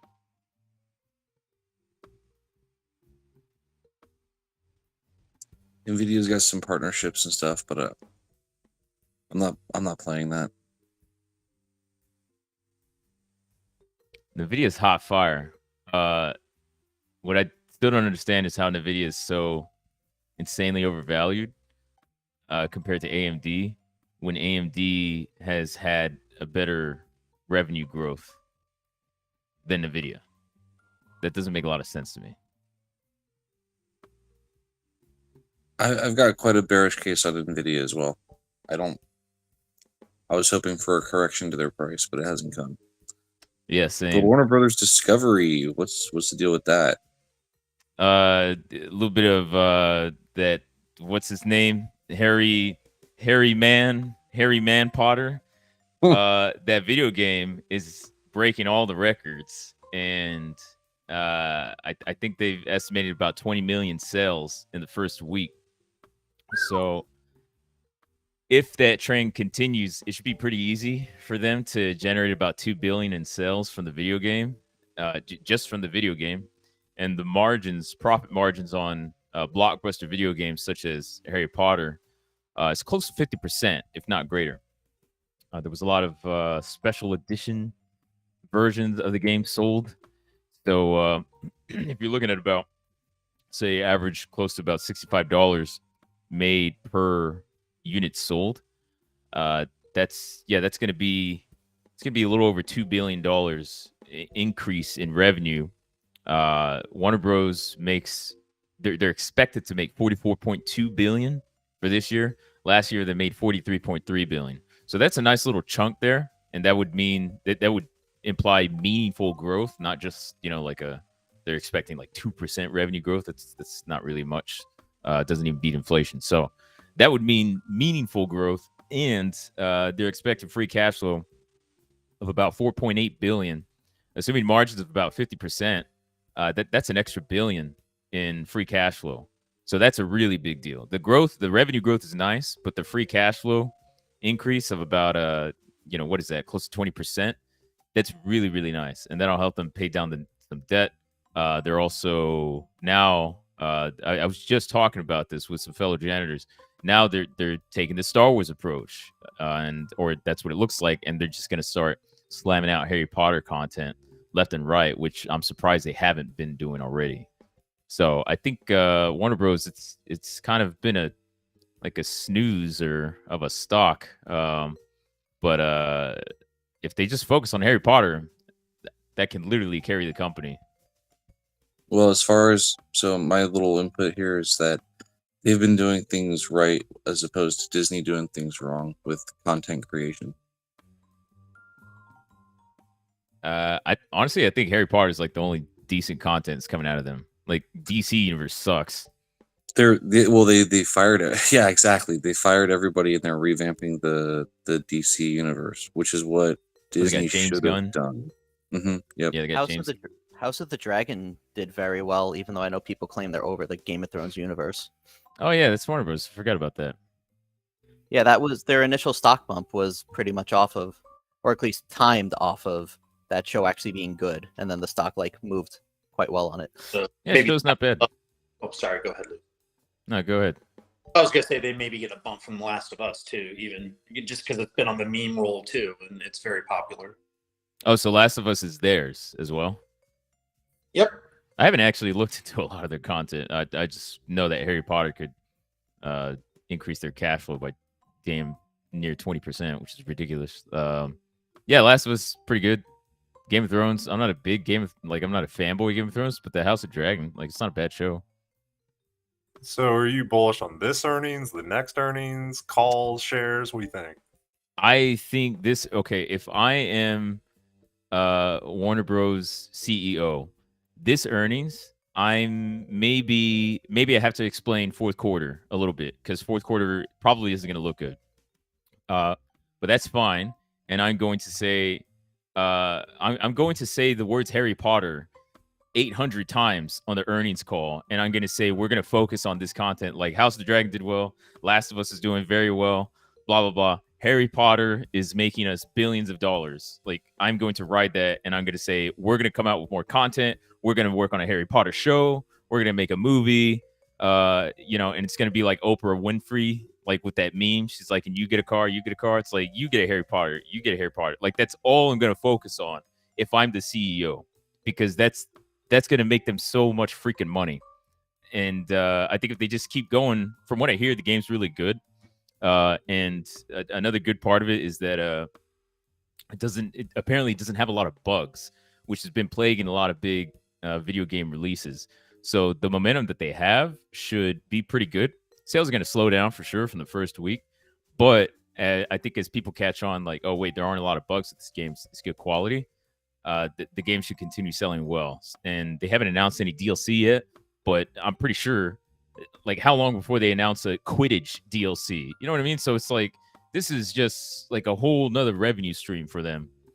So if I'm the CEO, that's all I'm talking about. I'll mention the other stuff, but I'm riding Harry Potter so hard on his broomstick, pulling his little glasses back, licking his little lightning mark on his forehead. So I think earnings guidance is going to be very good. I hope it's very good. So I'm actually going to play earnings. I'm going to buy some fuck it calls through earnings. So Lou, just a quick correction on something you said. The console versions have had no issues. The PC versions have had some issues. Not anything super major, but there has been some problems with the PC version specific.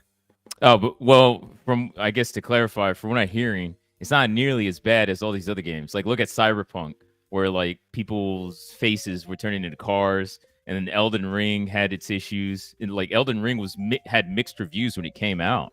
And then it wasn't until a few weeks later, it was like, okay, now it's a very good game. So yeah. I think comparatively, what is it, Hogwarts Legacy? It's doing really well on the quality side. Yeah, like I play a ton of games. My wife absolutely, and all her sisters absolutely love Harry Potter.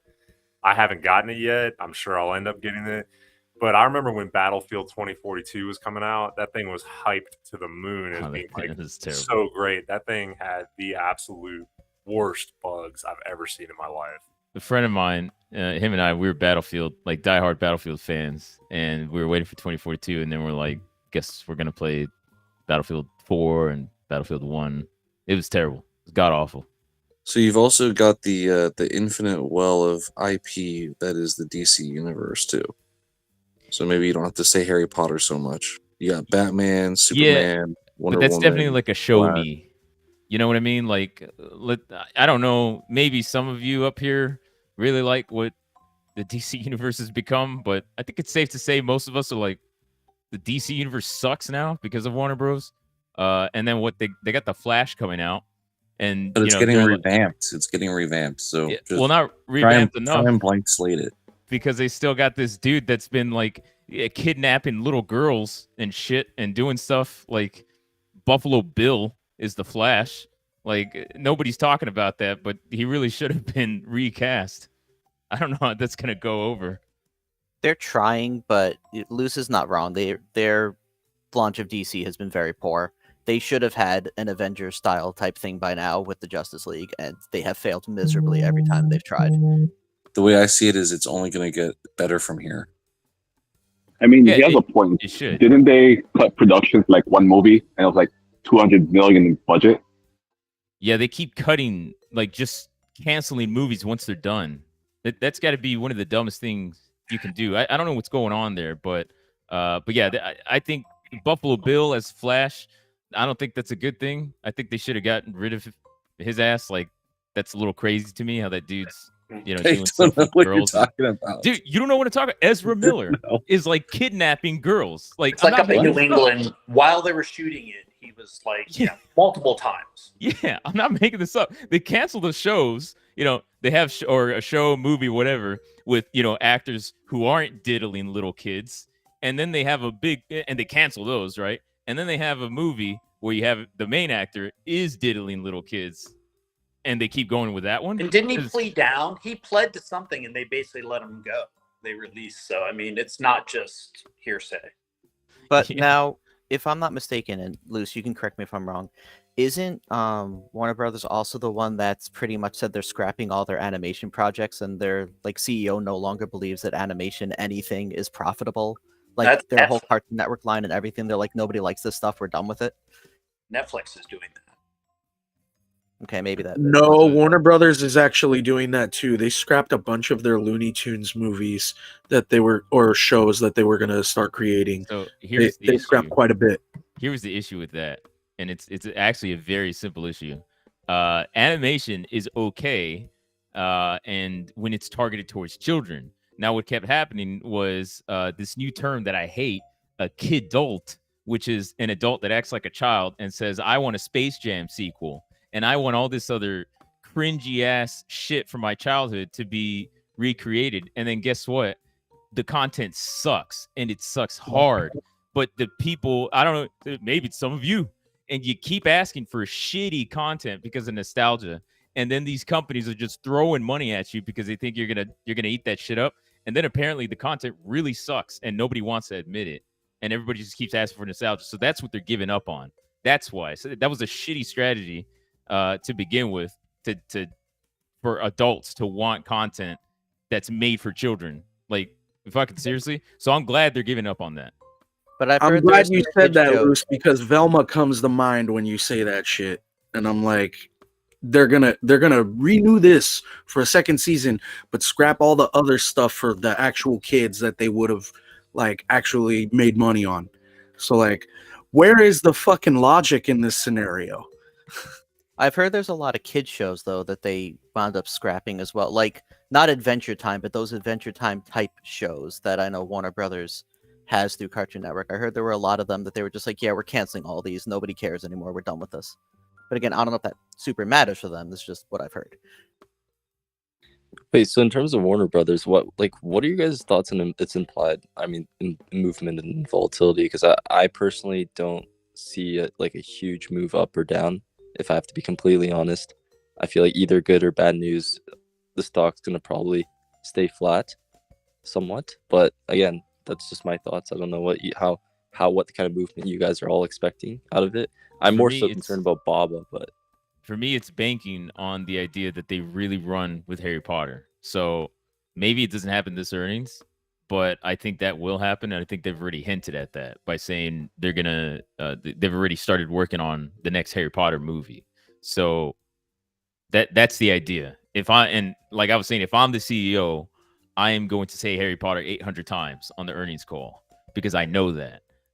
So it just depends on what the dialogue is during the earnings call.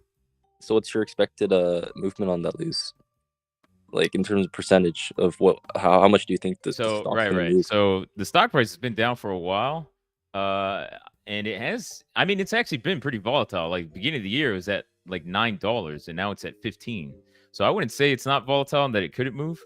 But if all goes well and fourth quarter maybe isn't that bad or it's in line with expectations and everybody can get past it, it's all about guidance. At least a 5% move upward wouldn't surprise me at all because the stock price is still pretty depressed. I wouldn't call it like a super cheap value play, but there is a lot of value in the company. They just really need to unlock it. So if that's the whole tone of the call, and Harry Potter is one of those big ways of doing that, I could ease like 5% to me is easy. What's everyone's thoughts on Baba? I'm kind of surprised there's a lot of bear sentiment around that. I'm selling put diagonals on Baba. Yeah, they report Interesting. Yeah, they report Thursday morning.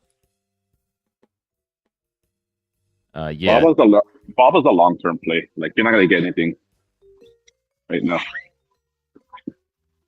Way I see it, it doesn't have to just be Baba. Like there's Baba, there's JD, there's Baidu. Baidu just knocked it out of the park for earnings. I mean, all those companies are really strong. So, Baba's not like I think the only reason people talk so much about Baba versus the others is because Charlie Munger. But even Charlie Munger said he was wrong. So there are other Chinese stocks that are like just their earnings are just as good, the valuation is just as good.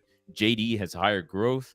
Baidu is really good, so that's the way I see it. Like I like to play those three in particular: Baba, Baidu, and JD. So here's a quick question. Obviously we noticed. I know it's been a while, but Michael Burry, he's recently entered his position on Baba. We know that Ryan Cohen has recently entered his position on Baba as well, a bit after. And to me, I don't know what it is. It's fishy, but obviously there's still a lot of bear sentiment on the stock. Yes, there's a lot of memes around, the sentiment around Michael Burry and his questionable actions and tweets. But there's also Ryan Cohen, who is infamously known for, entering positions and creating big movement up or down. Ryan Cohen's a schmuck. He's not going to affect the stock price of Alibaba. Like that guy's going to slowly decay in significance. 100%. So I don't care about Ryan Cohen personally. I don't think anybody in Baba should care at all about Ryan Cohen. I mean, 100%. Baba's like a $400 billion company. He's not moving anything. But what I'm saying is, it's just weird that all these guys are entering Baba now out of nowhere before the quarter earnings. There's something I feel like they know that we don't know, but who knows? Maybe they don't, right? I mean, they probably want to invest in something similar to Amazon, but Amazon's been crashing the whole year. Wait, I don't think I thought it wasn't a secret. China announced reopening. That's what they're playing. Like this isn't like a secret. They also reinvested into the company and said, "Our company." So that's why the other ones bought in. I believe that was the bullish sentiment. What are your guys' thoughts on if Baba were to do a big purchase stock buyback on this coming earnings? Would it make a big difference like it did with Meta, or would it just be, oh, okay, that's pretty expected? It's always bullish. Are you asking about stock price movement, or are you asking about? Well, I'm just asking if I think it's a good business idea for a stock buyback for this quarter earnings. Like I think Meta just did that for a publicity stunt. And I think Meta's move was more on the year of the efficiency talk. You know, they said efficiency like 38 times or something ridiculous on that call.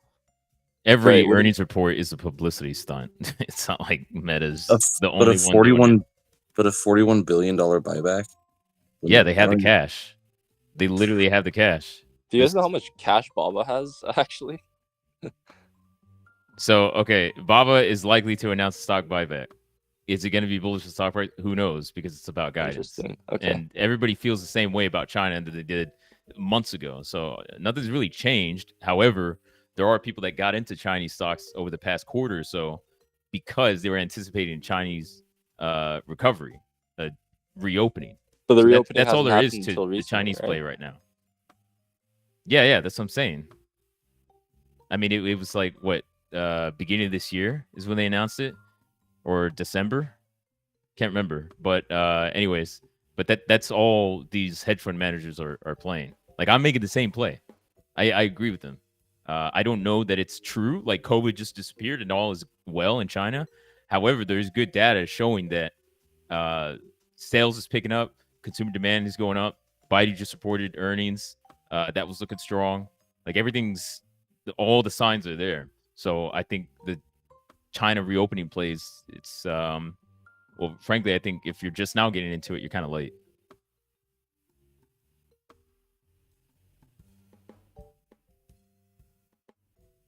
I would just like to say my Tesla puts are doing very nicely.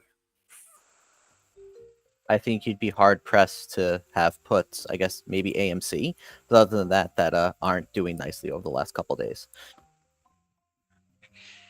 Yeah, Tesla's falling like a rock right now. I mean, they were at weren't they below 120 a month and a half ago? They were at 100. Yeah. Holy hell. Yeah, so they're still close to the recent high. Yeah, I'm just saying, like, puts against Tesla is always a risky game to play, and it generally doesn't work out for me. Puts against anything is always a risky play because you can't predict the future. Plus, Tesla's the original meme stock, right?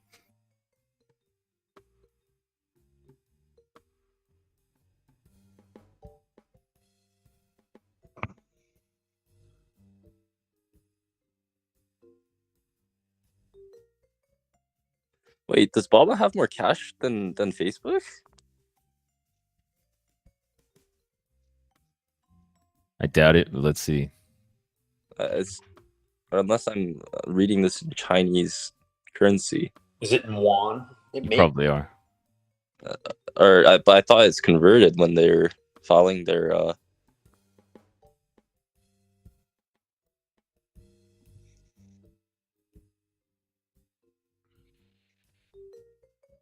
Oh yeah, now they do. 68 billion. Yeah, Meta's right? got 41 68. billion. Oh I my mean, that's still God, a shit ton of Jesus. money. Either way.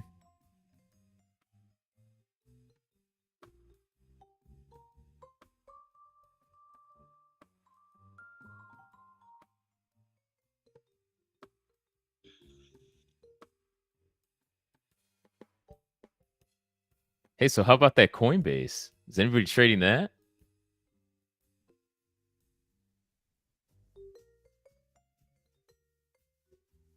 Here's some fun tidbits for you Coinbase fans. Stock-based comp was 49% of total sales for last year.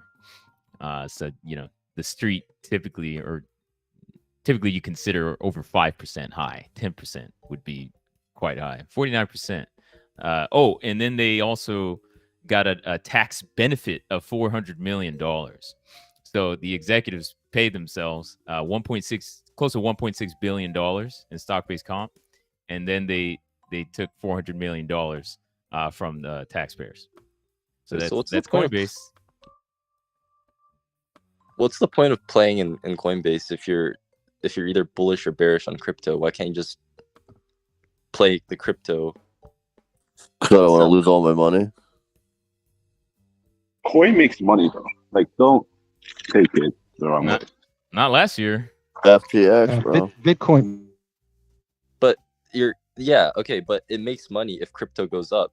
Crypto can make you money if you buy into crypto, right? I just don't understand why people are playing coin. Here's the idea. Coinbase. Okay, so a few things.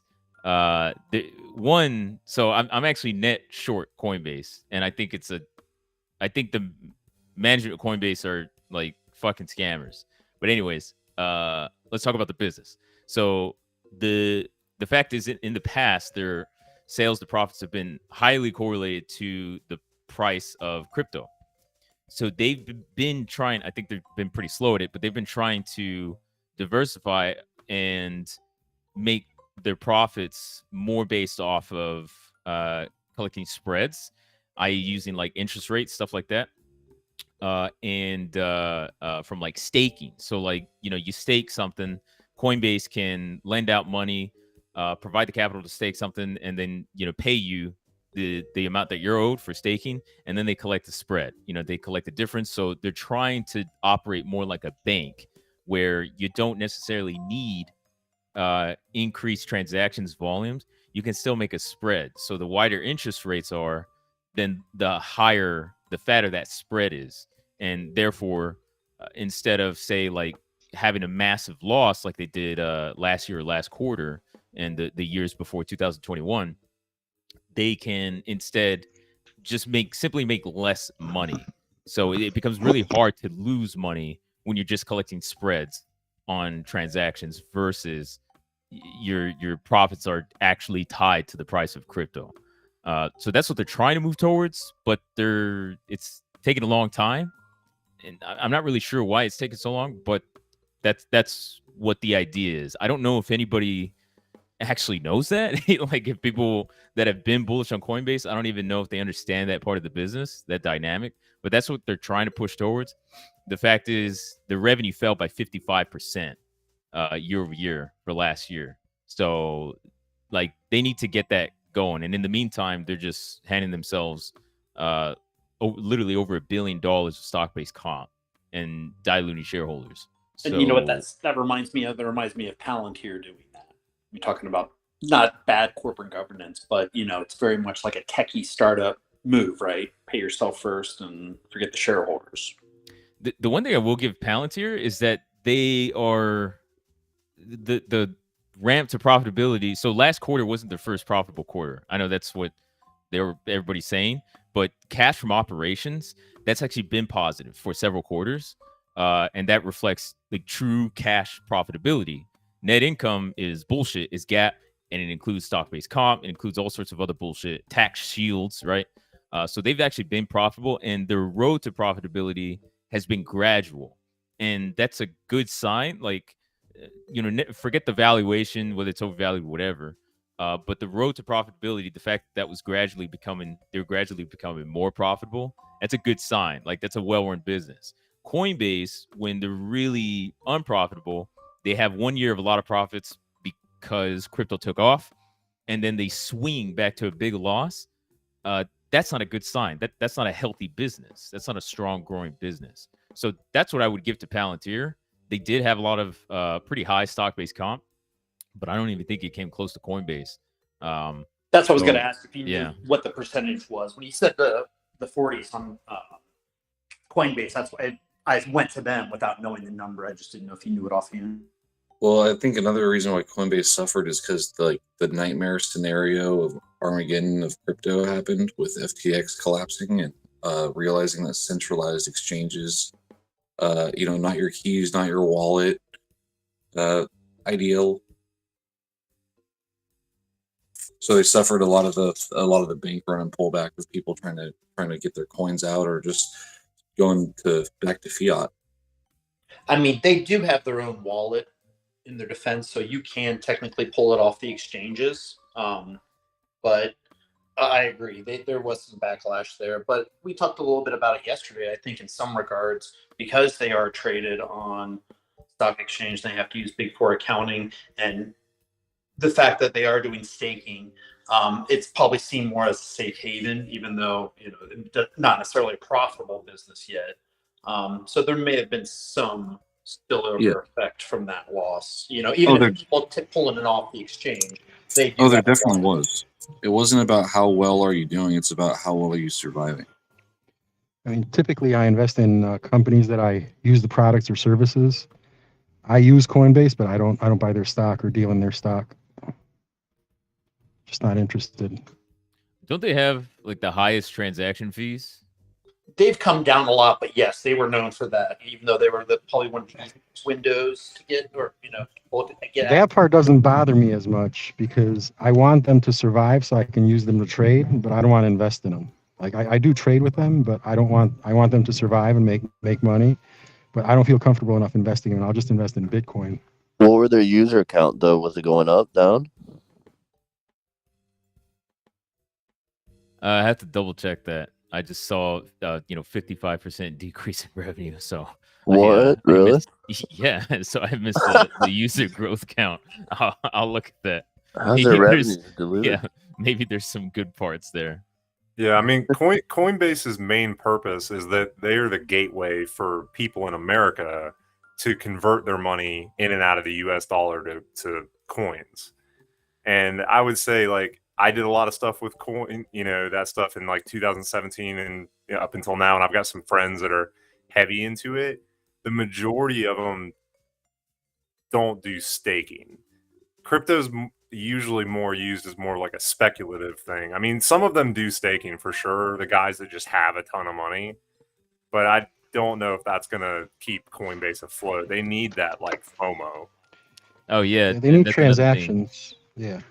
I was going to say another thing, staking is being scrutinized by regulators. So there's still regulatory risk that was starting to be priced into the stock, and then Coinbase stock price just started rallying again. It's like they kind of forgot about and that was just last week. Down on them. Yeah. He said further. Yeah, no, I agree with you. And it didn't really have a big effect on their stock, actually. It was a little up, but I'm like, up. But again, they're seen as somewhat of a, I don't want to say safer haven, but it's an easier on-ramp. Not cheapest, but. I use Coinbase Advanced Trade, and the fees are very minimal, like 28 cents a trade. Like Coinbase Pro or whatever on. Yeah, well now it used to be Pro, now it's Advanced Trade. You have to pay for that though, right? No, it's free, I think. Yeah, they have a subscription for another thing, but no, Advanced Trade isn't. And it opens up a lot more stops and all that stuff. It makes right.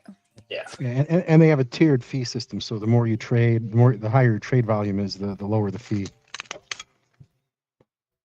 Well, like I'll say, most of the people I know don't do their trading on Coinbase. They use Coinbase to get the dollar into the coins. Then they trade on Binance, mainly Binance or some other exchanges where they can do futures and other crazy leveraged stuff. And then if they make money, they cash it out on Coinbase. Yeah, that's actually what I used to do years ago, and that's what everybody else I know they did that because they wanted to save money because it was just too damn expensive. Yeah, I use FTX. Highly recommend. Have you checked your access? Yo, Luz, have you seen like the owners of Coinbase, like what they look like? The CEO looks like he looks like young Lex Luthor. They're like mini little Voldemorts. They're like mini Voldemorts just running around, little bald headed. There's like a group of them. Isn't he a veteran, if I'm correct? No way. Don't put that upon us veterans.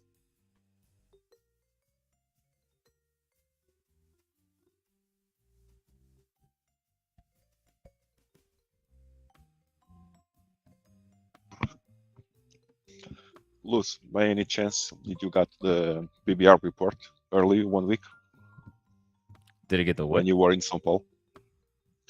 Did you get the Petrobras report that is coming next week? By any chance? No. Are you asking if I have inside information? I do not. Why else would you go to São Paulo? However, I did get a visit from a very spooky ghost just yesterday. A very spooky ghost story about a company called Fubo TV, and the ghost visited me in my midday slumber, and he told me scary tales of Fubo's liquidity and their need for financing. And also, he said that they were adamant about getting financing within the next few months. But the spookiest part of the story, and the ghost was scaring the shit out of me, was that they're unable to get it so far. So, the ghost, he told me what he told me about. He warned me about Big Lots, very scary tale. He warned me about Bed Bath & Beyond, that was a very scary tale. And now he's warning me about Fubo. So it was kind of a short story. So I'm not sure, wasn't as dense as the other stories, So I'm not sure what's going to happen, what the timeline is. But Fubo, it's not looking good for Fubo. At least that's what the ghost told me. And I always listen to what the ghost tells me, because otherwise he comes back to haunt me again. Did the ghost tell you to shop at Home Depot as well? No. But he did get his sheet from, I believe, Michael's, but he used tools from Home Depot to put it together. So he didn't get it from Bed Bath & Beyond? Very disappointing. Who the hell shops at Bed Bath & Beyond? Like, honestly. Everything's overpriced. I hate that place. Hey, well, they should be having like an 80-90% everything must go sale pretty soon. Am I right? So they do have those sales when I go there, but then it's still like $1,000. The one by me insists that they are not shutting down. There has been no plan to shut down. There is no news about shutting down, and the shelves are bare because they're just having trouble getting all the inventory because everyone's just buying it so very fast. They insist on this. It did shut down here in Canada. Yeah, didn't they shut down like all stores in Canada? Yeah, they announced their I did tell Opinion. I was like, go get some deals, buddy. But but that's the Canadian market. That's like what 0.0001% of global sales. Does that even affect the company? It's Canada. Yeah, it affects the company. Yeah. Their money's not even real money. It's called a loony. It reminds me of a South Park episode where Ike is crying because the Queen has died. Like that's like a Canadian Bed Bath & Beyond shareholder is like crying because they closed down all the stores. Like I said, the only way to make money on Bed Bath & Beyond is buying clearance and reselling it. Yesterday I said that. Why does South Park imitate the Canadians as having like a head that's like split that opens and closes? Because it's hilarious. Have you never It is seen hilarious, but what does it mean? Have you never seen a Canadian before? I have. They look like humans. That's exactly what Opinion looks like. Yeah, look, if you take Opinion's avatar and you draw a line across his mouth and then just kind of flop his head up and down, that's pretty much him. Yeah, just extend his little grin there. Just extend it, and there you go. I don't know. Yeah, why. but like 5 miles. When I You hear him, gotta I change think your avatar now. Michael Cera. I don't know why. Opinion. Do you look like Michael Cera? Maybe. Wow. I just want to let you guys know that I'm actually recreating Opinion with my new AI character. And then he should be having that facelift here shortly. So, yeah, please. Doing God's work. Another key feature of Opinion, he wears a shirt that says, "I love Citadel, long live the Hedgies, GME must die," everywhere he goes as part of his contract. Oh, I thought that was on the back of the jacket. No, on the back of the jacket, it says, but seriously, Citadel, please hire me. Oof. That was pretty quick, and I will give you that a round of applause for Luce there. That was a nice, quick, witted joke. I like that. Like that delivery. Cold. Speaking of delivery, how about Stellantis and those car deliveries? Man, Stellantis is knocking out of the park. Killer segue. Dude, I can confirm that Fiat effectively completely fixed Chrysler. They were making some junk when Mercedes owned them, Daimler. I thought when Fiat took it over, it was going to be bad. Dude, they totally fixed it. Their stuff is some of the most reliable and best stuff out there right now, which is crazy. I had a ton of Stellantis calls a while ago, and it just wouldn't move to save its life. But I wish I still had them. Stellantis is a very long. It's probably my longest term play in my whole portfolio. Usually I don't go that long term, but it's like multiple years. But I think it's by far the most undervalued electric vehicle stock right now, and even outside of the EV space, it's still damn undervalued. It's got something like a 20%, 25% free cash flow yield on a forward basis. Like 5% was like Warren Buffett's hurdle rate. So Stellantis is just, it's ridiculous how undervalued, how cheap the markets are valuing that stock, even now that it had like something like a 60-70% run. Yeah, my leaps are printing nicely. Nice. Thanks for that. Thanks for that, Luce, by the way. Yeah, me too. My second best stock. Carvana to the moon or Ghetto Towers? Strip Towers right now, actually. They They got are being earnings renovated, tomorrow. and they are clean. We have automatic cleaning stations.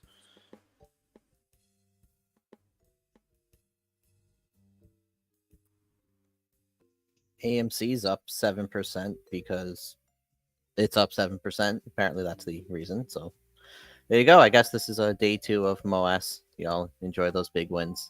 I'm sure people are super rich now. The hell happened to BlackBerry? I used to follow. People stopped caring about it. It fucking died. It's like $4. Remember that one guy that came on multiple times and he was like, BlackBerry's gonna sell like a patent or whatever, they're gonna make billions of dollars. That's and what he's like, everyone it's hoped coming for like months, and then it just never happened. And then like finally it happened, and they were like, oh, we've got like 600 million or something like that. And the guy comes on, he's like, I'd say billions. I said maybe a billion, and he just wouldn't stop like pumping the stock, and it was just like every word he said, the stock would fall like 0.2%, and it was just sad. He disappeared. Well, BlackBerry's problem is it was pushed on actual fundamentals as a company and not just squeeze come soon. And yeah, it can't live off that. Oh my gosh, it's $3. You remember when Trump said something about like some chemical and Kodak stock flew through the roof? Like when that happened, I was looking for like what other companies have that like recognizable name that are worth nothing, and that was BlackBerry for me. Yeah, I made a lot off BlackBerry. It was a good time. Yeah, you were like, Trump, just say BlackBerry. Just say it. Just say it, dude. Dude, I even bought like the Blockbuster, like holding the liquidating company shares. I was praying that Blockbuster was making a comeback. I was shorting GM through the like as COVID started going crazy, and then Trump, because GM was like, we have to shut down like if basically all of their manufacturing plants. And I was like, this company is like worthless for the foreseeable future. I was like, well, what the hell are they going to do? They have a lot of debt. Like, how is this company going to survive? And I was shorting the hell out of them. I was making a lot of money. And then Trump comes on and he's like, GM, why don't you just make masks? And then the stock price went up like 20% in like 2 days. And my face was ripped off. I was like, are you kidding me? Like, even if they make the masks, that's not going to make up for the volume and sales of their cars. And it didn't matter. The stock price just went on a tear, and I had my face ripped off. Dude, if y'all want to hear a funny story, I've got a pretty funny story about how I managed to lose 30,000 on a Mustang.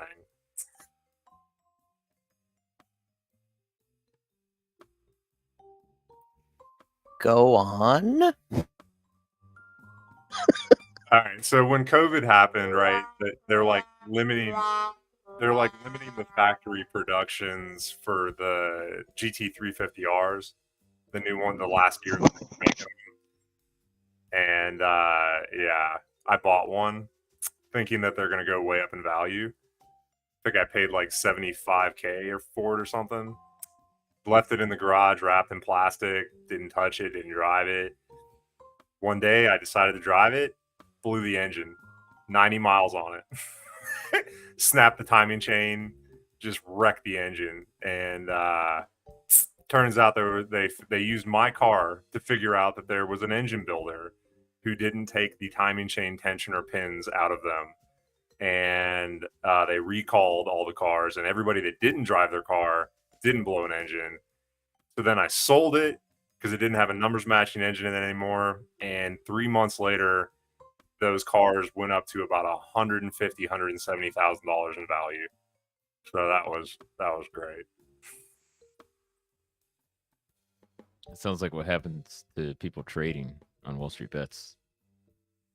I like the part of that story where you did something and then it made you lose money, and that's what made it a funny story. So thank you for sharing. You're welcome.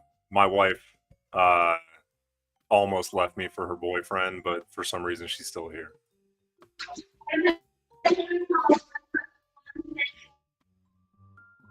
I don't know. She sounds tied up to me. I don't know. Yeah, it sounds like you're at a Walmart. Don't worry, a lot of Tesla owners are in the same place as you.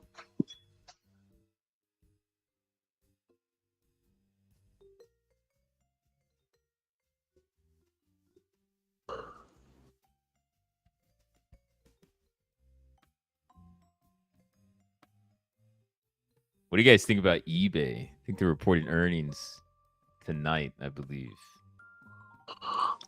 I think they will. Fuck you, man. I think they will beat earnings. They will just smear it out of the water. Dude, I with a love big splash. eBay. I use eBay solely. I don't even touch Amazon. Yeah. So, Luce, I'm just curious. What's your opinion about these people saying they love eBay and they don't use Amazon? Is that enough to drive eBay up? I don't think so. I think eBay is more for a marketplace for niche items. I think that's where eBay holds its value, but I could be wrong. So please correct me. Let me go get the answer from my bathroom. Be right back. Okay. I believe that's a shit stock. I believe that's what he's saying, metaphorically.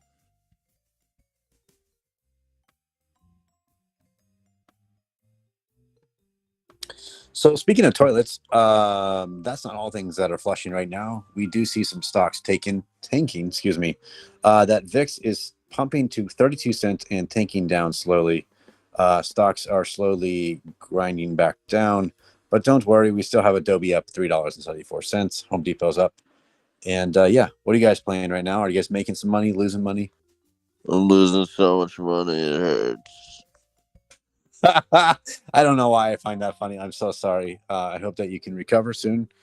And I do apologize that you're losing some money. I think that's the sub motto of the sub is we all lose money together, right? Kind of. I mean, give me some money, I'll lose more of it. I'm losing money, but Take your donations.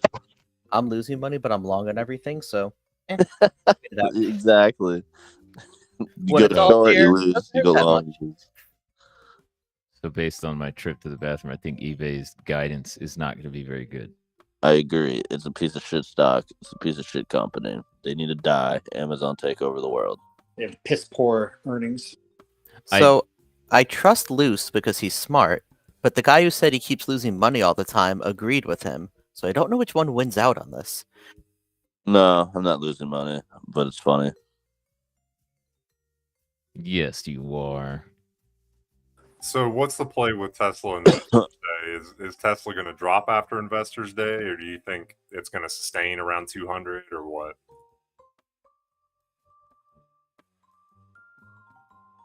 I'm sure Elon will say something, and then it will wind up going up because he said some word.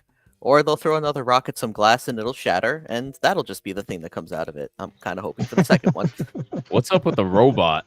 What happened to the robot they were working on? What robot? Exactly.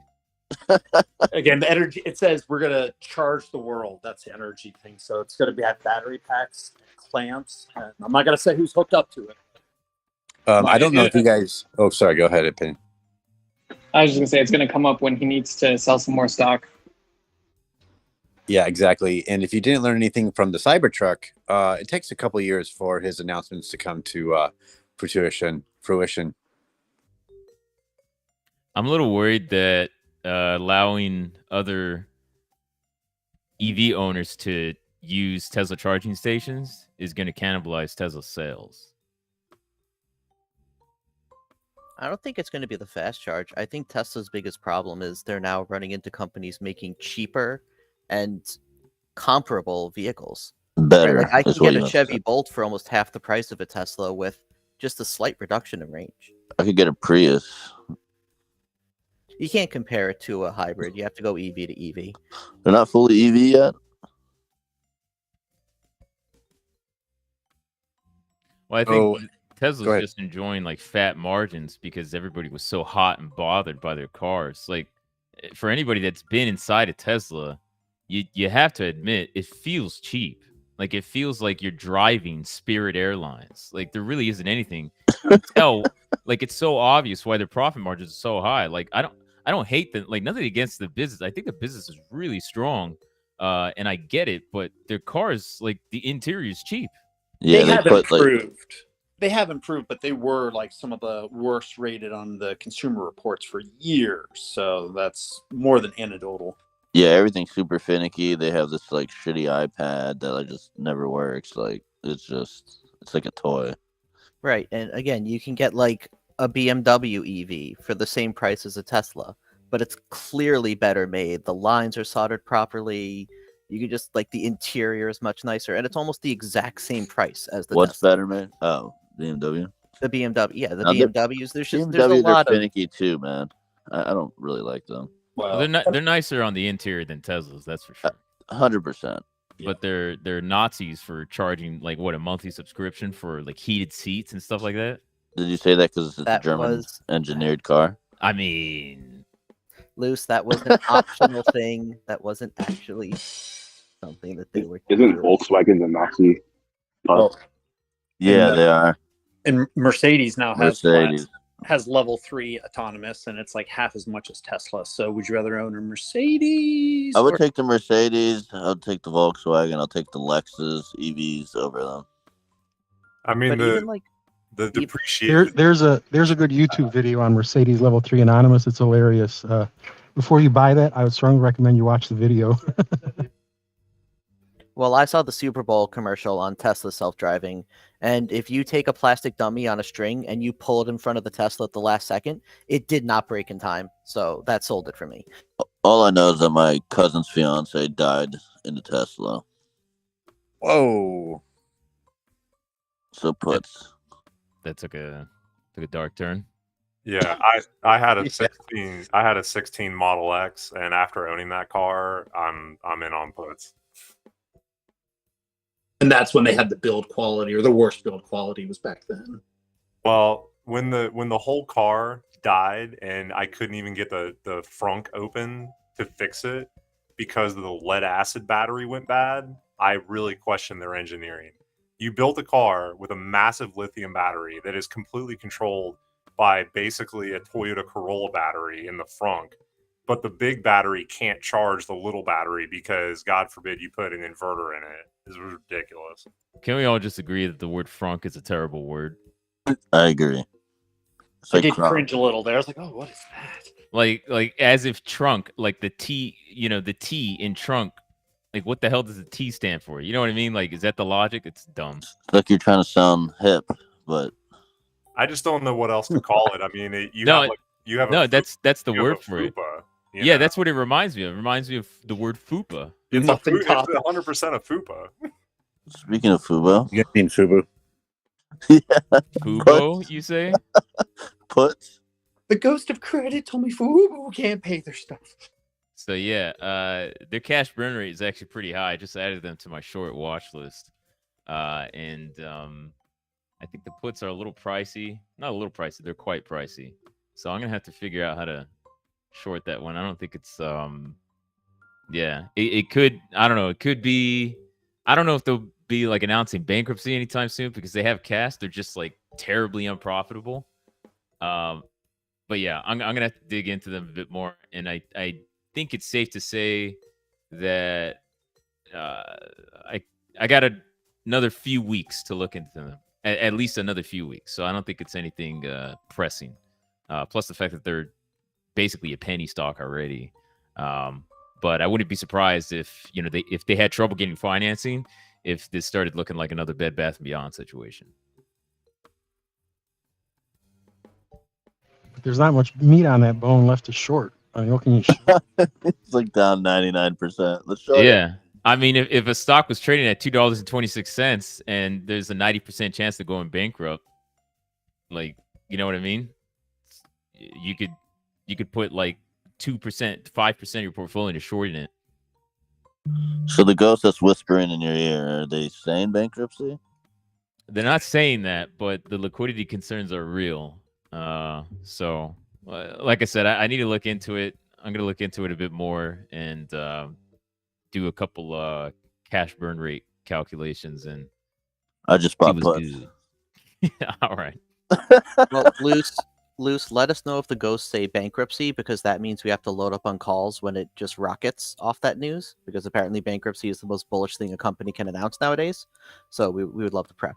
So I will say this. The ghost told me that 2 very big banks told Fubo to go fuck themselves, like immediately when they asked for for financing. They were like, there's no way we're going to work with you. And one of them is, you might say, quite the American bank, you might say. So Bank of Japan was one. We just have to Yes. figure out the other.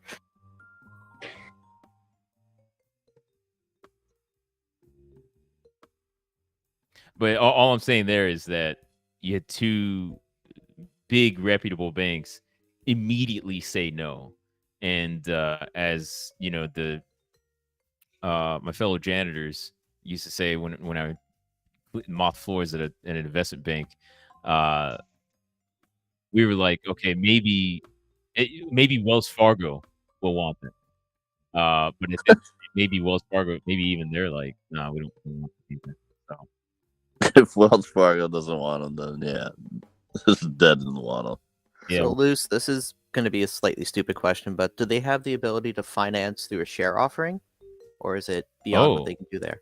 So it's a good question. So here's the thing: is typically Fubo is similar to many other companies in the same position. They will just dilute the hell out of shareholders to raise cash, and they'll do that year over year over year. And the shareholders don't care because shareholders can't do math.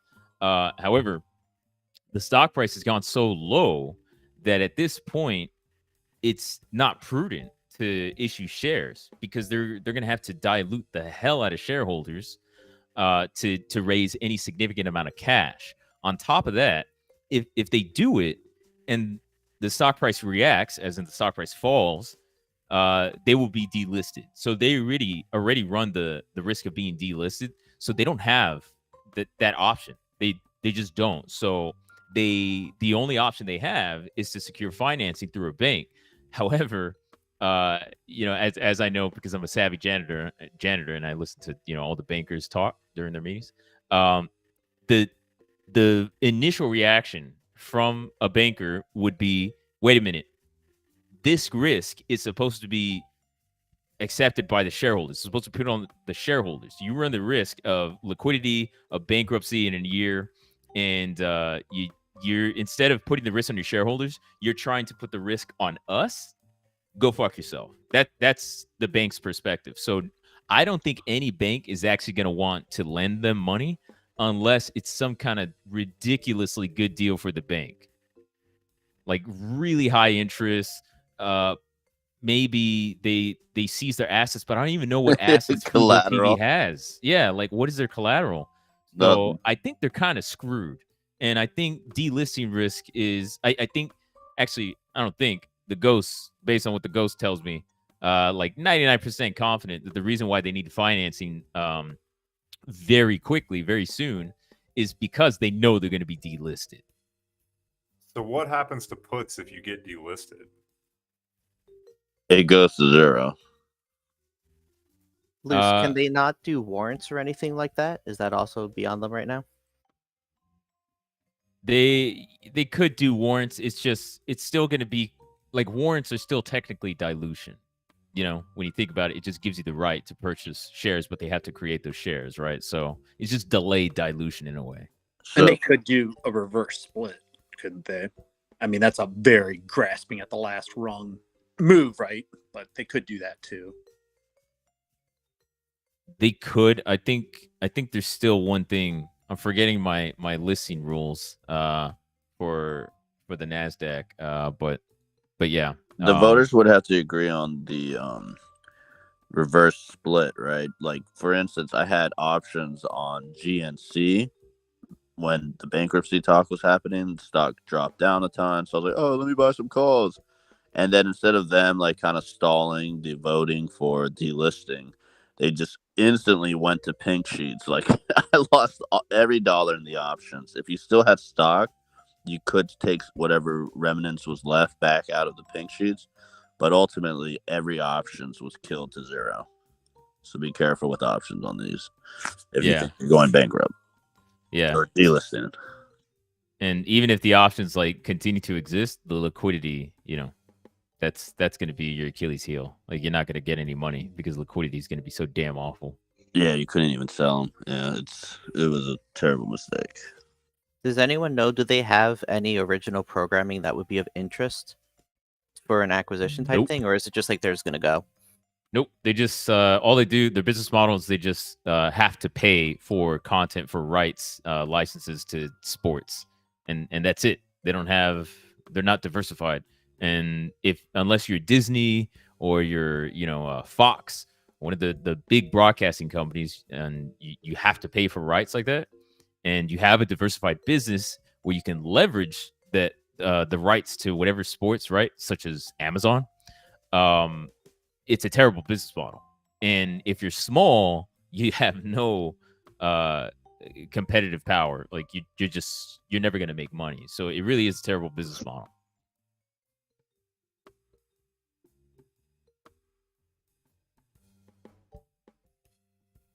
So once it breaks $1, they're done.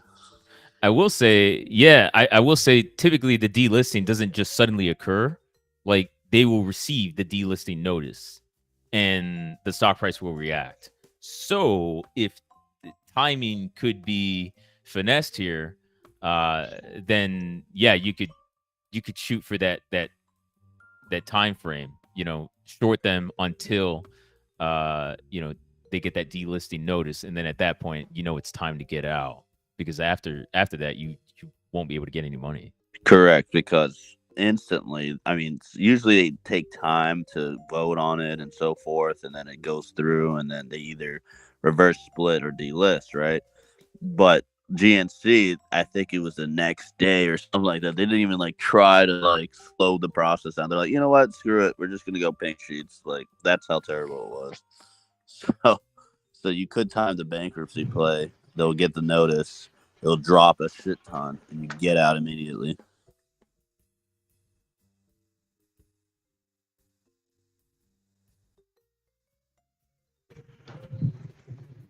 According to SEC rules.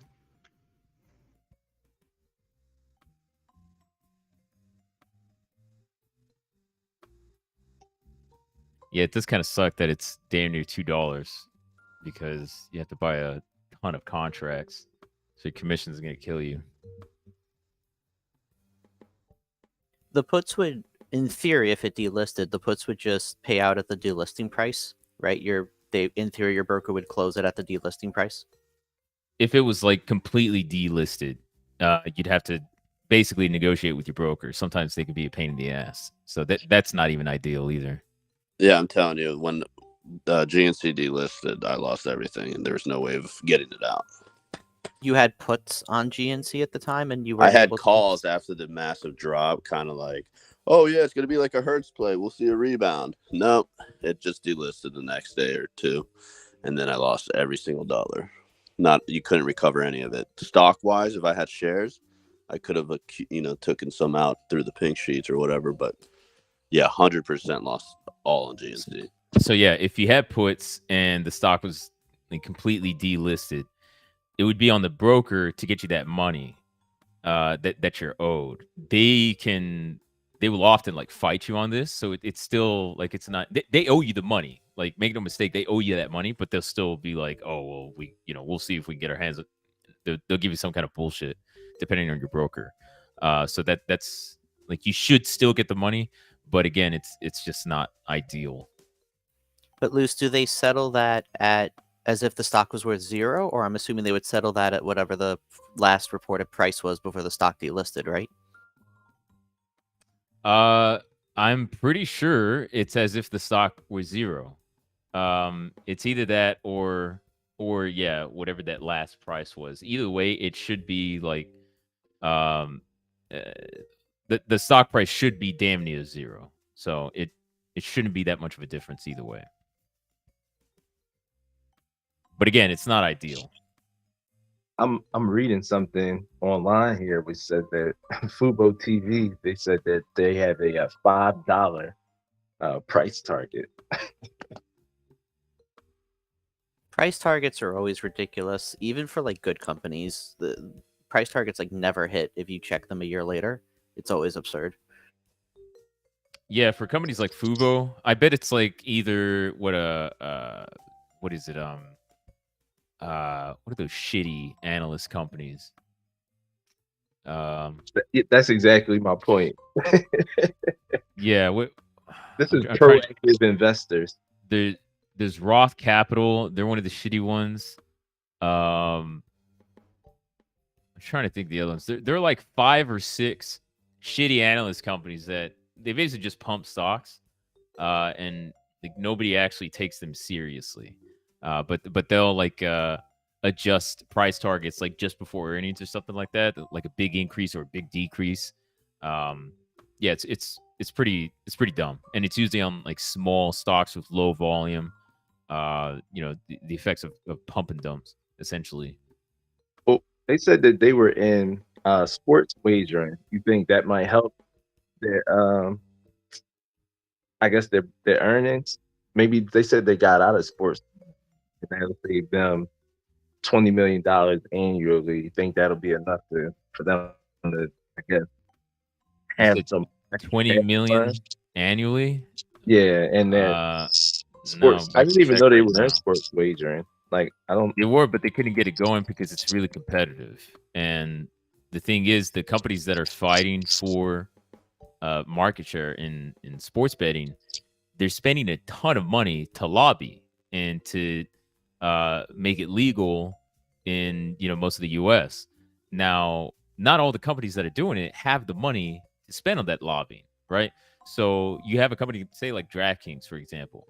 DraftKings is kind of in a growth at any cost stage. And some investors like it because they think they can grow into profitability. But frankly, I think they're kind of screwed because I think they're fighting for a market that they're not going to last in.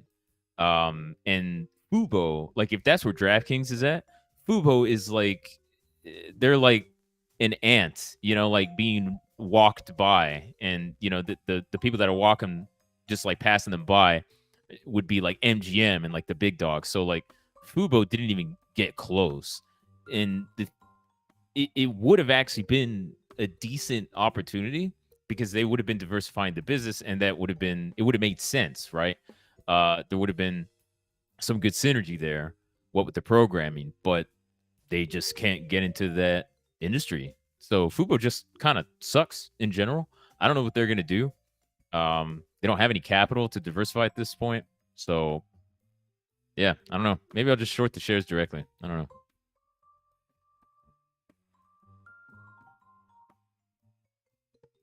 I like it. Oh, and by the way, so they said 20 million in what, annual savings? Yeah, 20 million annual savings. Just by. Yeah, so they lost 522 million over the past 12 months. Yeah, I don't think it's gonna do much for them. Agreed. They did pay $65 million of stock-based comp, so that's another way they could save money. They're talking about anything they do in the future is going to be diluting basically shareholder value to raise capital. That's the only way they can do it at this point.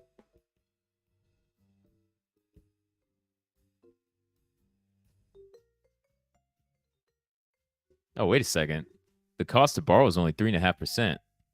All right, guys, I'm shorting the shares.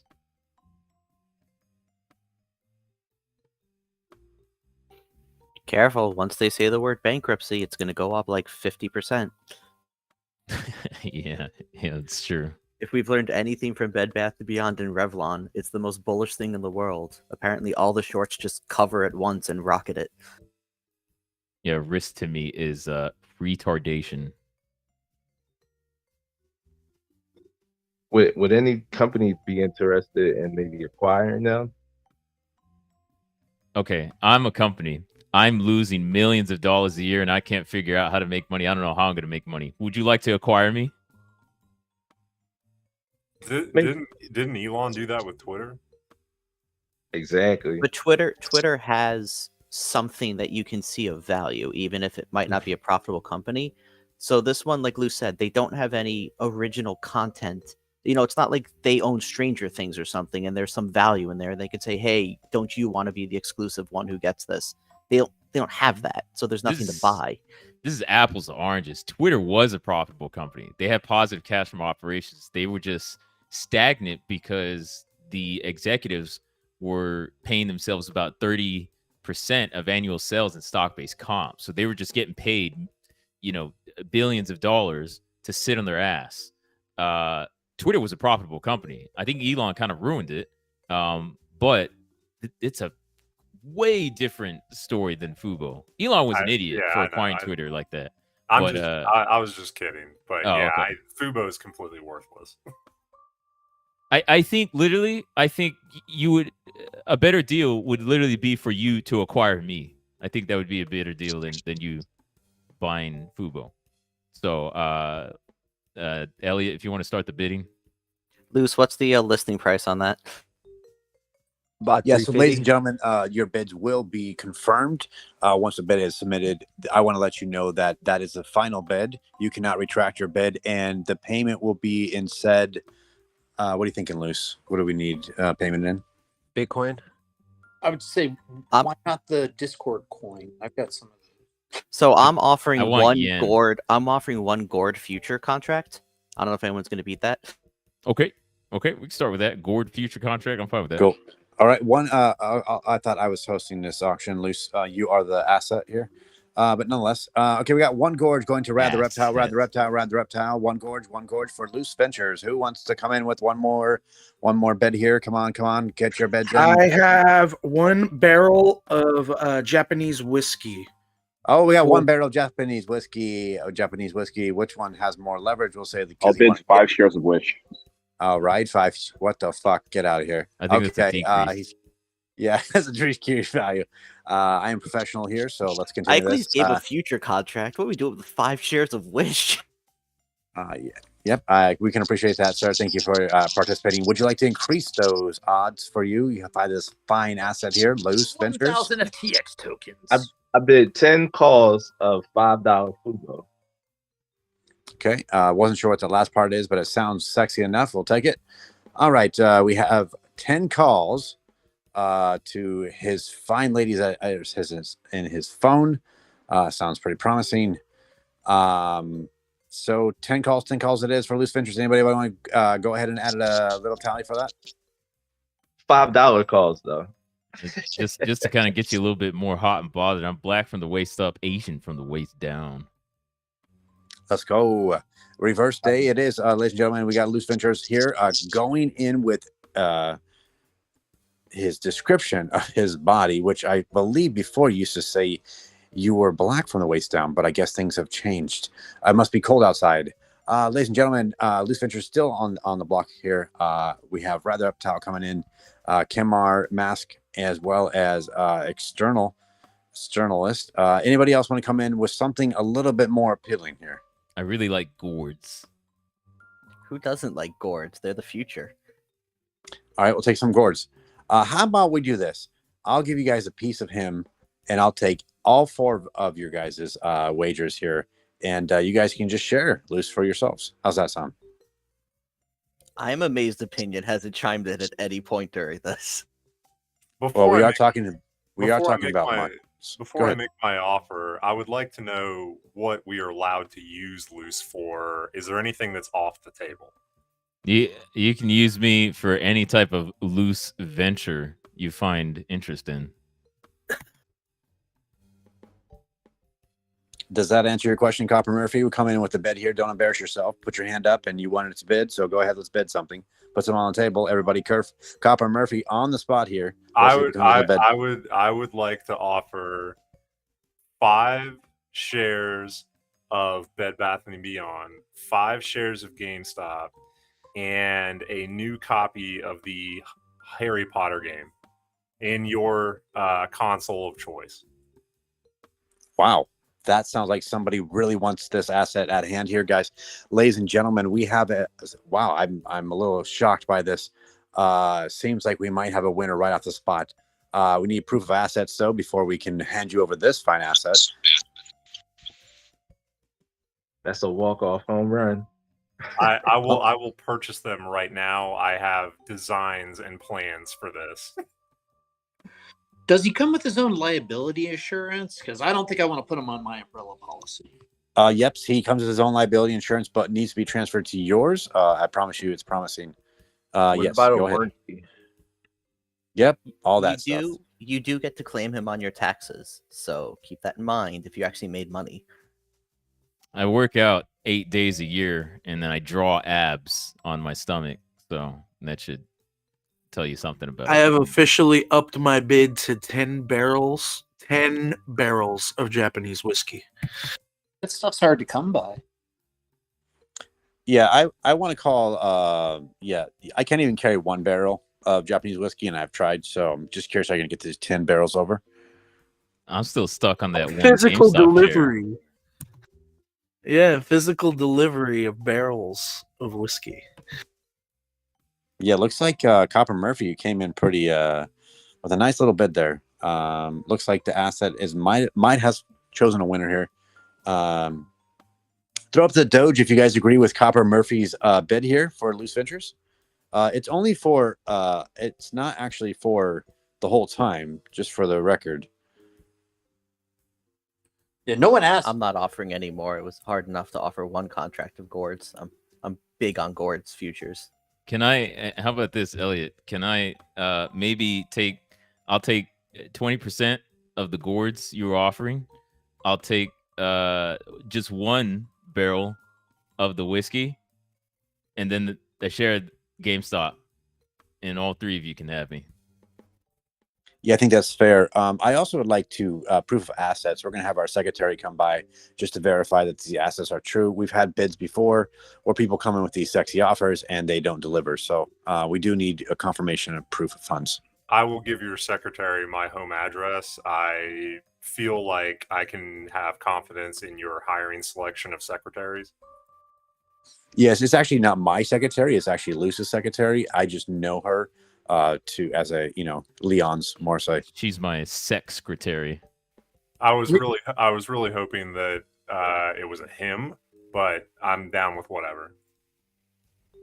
It's cool. She's got the same PO officer. Don't worry about it. Yeah, that's true. That's true. Not your average. That's very true.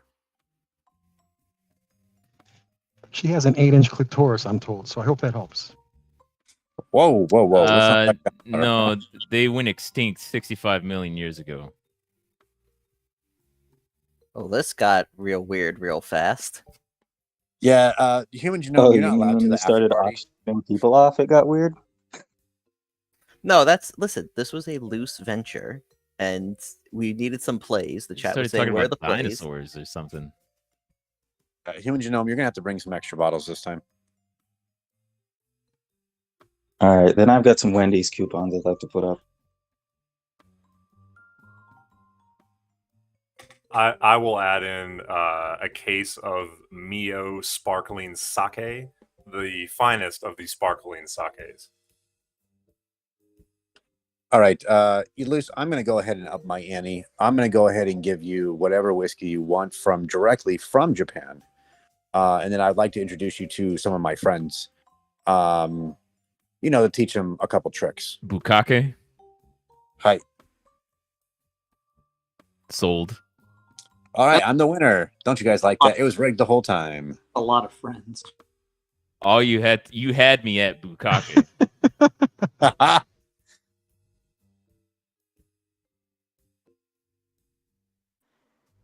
Speaking of Japanese yen, Look at that yen fall. It's a beautiful thing for me, of course.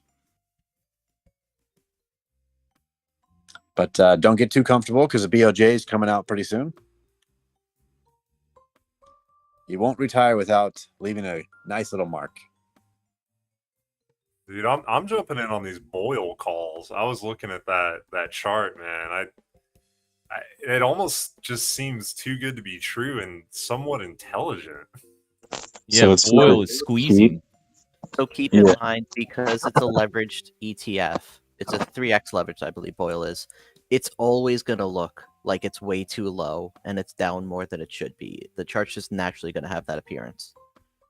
I happen to like Boyle, but keep in mind it's a 3x leveraged ETF, and I'm also pretty sure, though I can't find the source, that I've heard that shares for Boyle, because of the way its leverage works, is actually almost better than calls because they wind up canceling out whatever upside you're getting because of the leverage provided in the shares. So I definitely want Boyle to squeeze, to pop. But the way I'm playing it is I am selling puts on Boyle, and I am buying calls on UNG. So the reason I'm doing it that way is because UNG has far less decay than Boyle. It's not leveraged, but I can do calls to get the leverage that Boyle would offer. And I'm going to finance those by selling puts on Boyle. Boyle's going down. It's moving against me, but I'm still making money on the puts because they're so damn juicy. It can always continue to go down, but the fact is, if you buy shares of Boyle right now and it drops like 30% in 2 days, you're immediately down 30%. By selling the puts, you get some premium. If it starts soaring and it starts really moving up, you keep the premium, but you make money on the calls that you bought in UNG, because obviously the reason Boyle would be soaring is because natural gas prices are soaring. So I prefer that play. Yeah, natural gas could still go down another $1. It's like $2.50 right now or something. But I think the lowest in the last 3 years is like $1.50. But I've been doing the same thing. I have calls on UNG for like 10, or I think a 10 and a 15 or something like that. And I was looking at Boyle today too. So it's pretty cyclical. It looks like it's bottoming out. Does anyone know the all-in sustaining costs for natural gas? That's something I haven't been able to look up. I don't know if any of you know.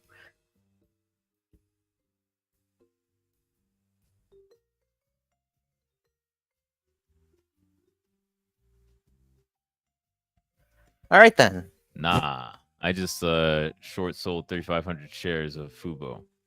1,500, sorry, 1,500. They have earnings coming up, and we'll see what happens.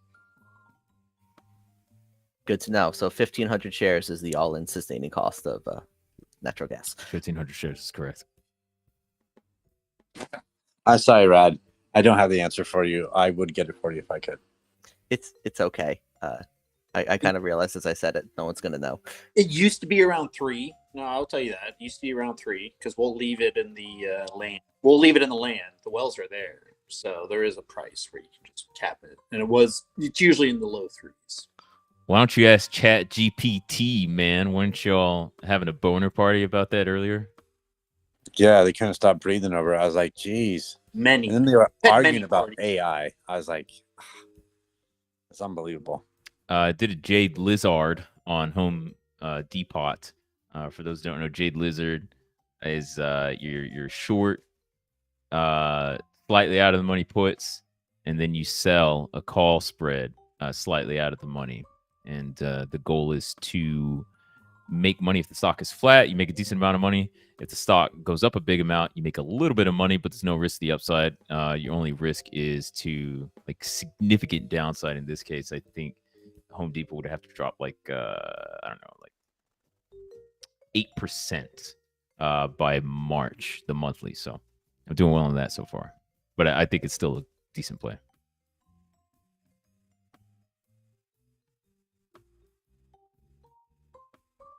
The strikes are short 285 put, short 310 call, long 315 call, and then I bought a strike 250 put to make the trade more efficient and to save me some buying power.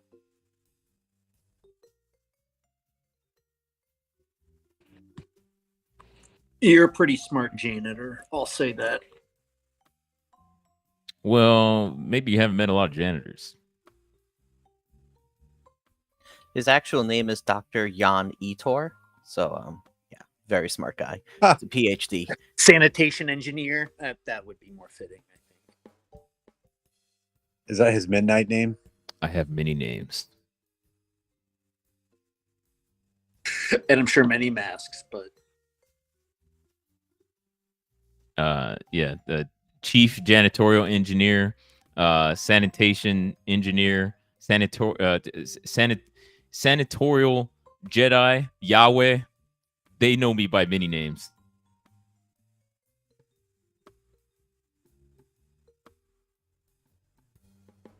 So I'm continuing to stay long all my uranium mining companies because I love it when people pull glowing rocks out of the ground. All about that. So yeah, keep pulling them glowy rocks.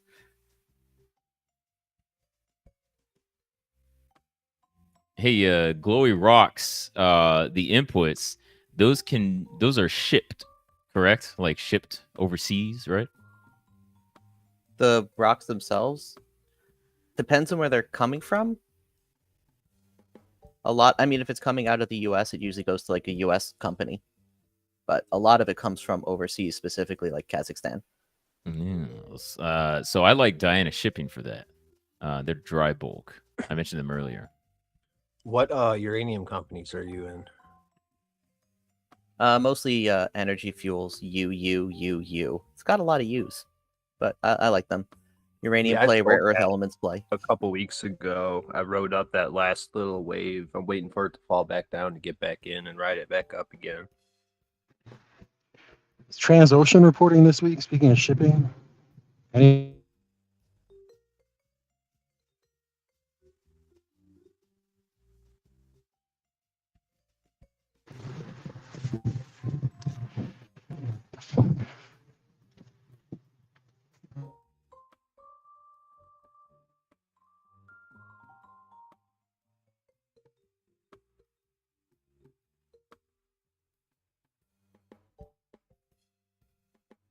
I think Transocean reported this morning or last night, one of those, and the stock price is down. I'm seeing May 1st is their next date. Am I reading this wrong? No, No, you're sorry, right. that's Rig. That's Rig. My bad. This is what happens when you Google too quick.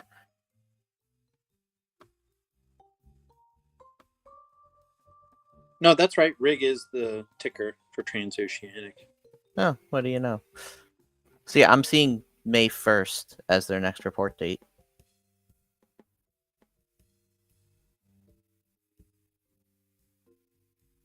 Then they must have reported already because I thought they were reporting this week too, so they must have reported already then.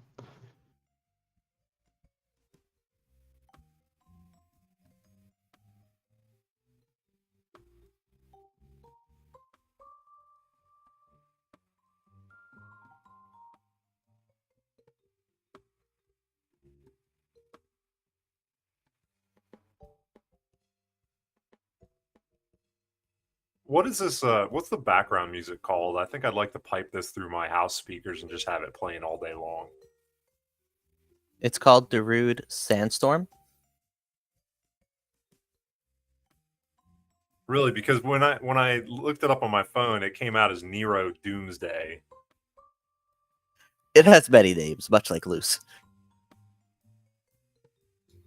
It's called waiting music. That's what Reddit calls it. Even though it sounds more like I don't know, it has this weird like Pink Panther vibe to it. I feel like I'm a detective solving a mystery rather than waiting. I was really thinking elevator music, but yeah, I could see that. Now, elevator music needs more saxophone to be a little more Kenny G.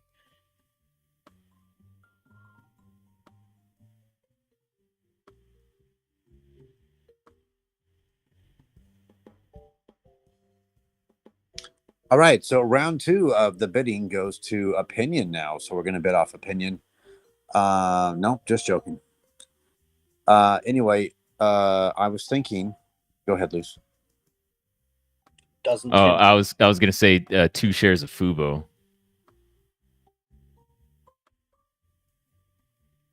Yeah, that sounds good. I was going to ask you, what was that lizard ticker?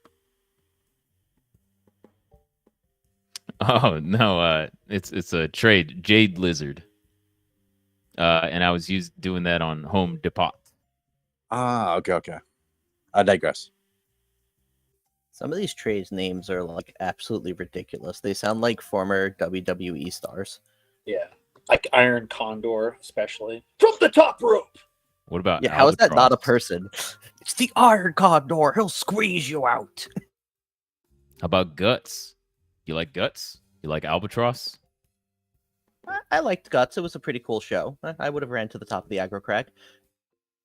No, I mean those are trades. Oh, I know what you meant, but I made my own reality. I'm gonna write that one down to the replies I should do. I know what you meant, but I made my own reality. Like, yeah. Mine was fun here.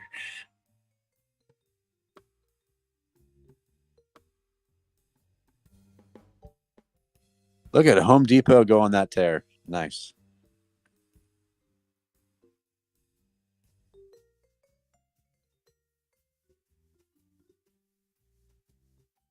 Let's get retirement stock there. Dropped 7% yesterday. So, Luce, are you actually in Warner Brothers Discovery, or were you just looking at Warner Brothers Discovery? I have mini calls. I am thinking about buying shares. Wait, no, I sold puts earlier. I already forgot. So I'm selling puts through earnings. I don't like chasing prices.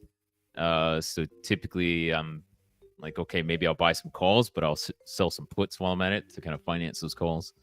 And I want to see what they say through earnings. I think earnings are tomorrow after hours.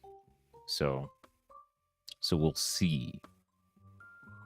But yeah, it's not as big of a position as I would want if all is well with Warner Bros. Probably like, I want to say like 50% of my desired position. But again, like I want to see what they say on earnings because I think it'll be a big earnings report for them.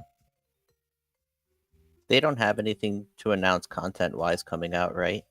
Like, I know Last of Us is happening, but I don't think I've heard any new content that people are stoked about. Not that I know of.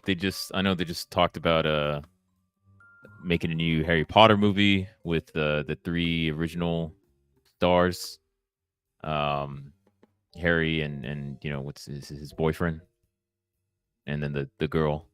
But other than that, I don't know anything else of any other content. Maybe they'll announce something huge and you'll make all that money.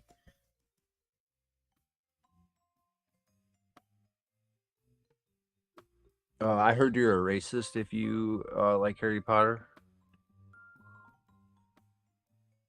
No, you're transphobic if you like Harry Potter. And it's not Harry Potter, it's the Harry Potter. My bad.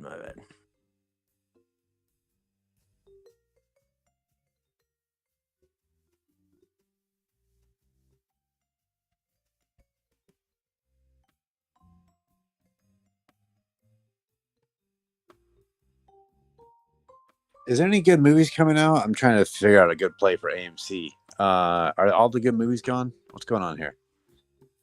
Cocaine Bear.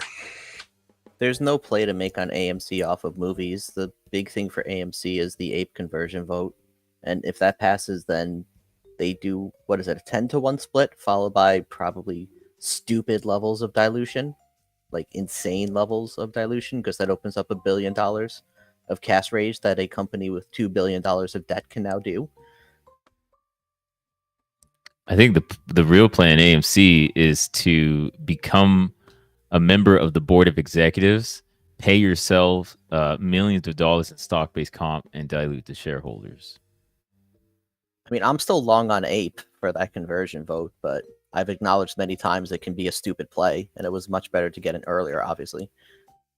You got back in? I thought you were out. Yeah, well, you know, sometimes you take a second bite of the apple because you made money and you want to make sure that that doesn't happen.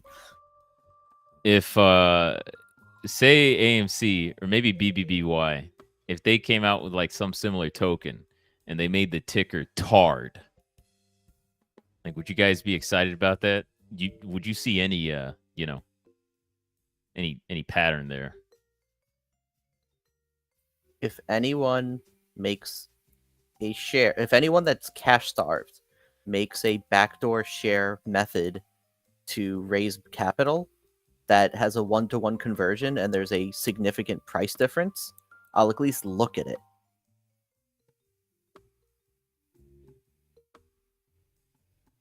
So I guess that's a long way of saying, yes, I would be interested in TARD at 50 cents. So you would gladly own units of TARD? You would take ownership of TARD? I don't care what it's called if I can make money off of it.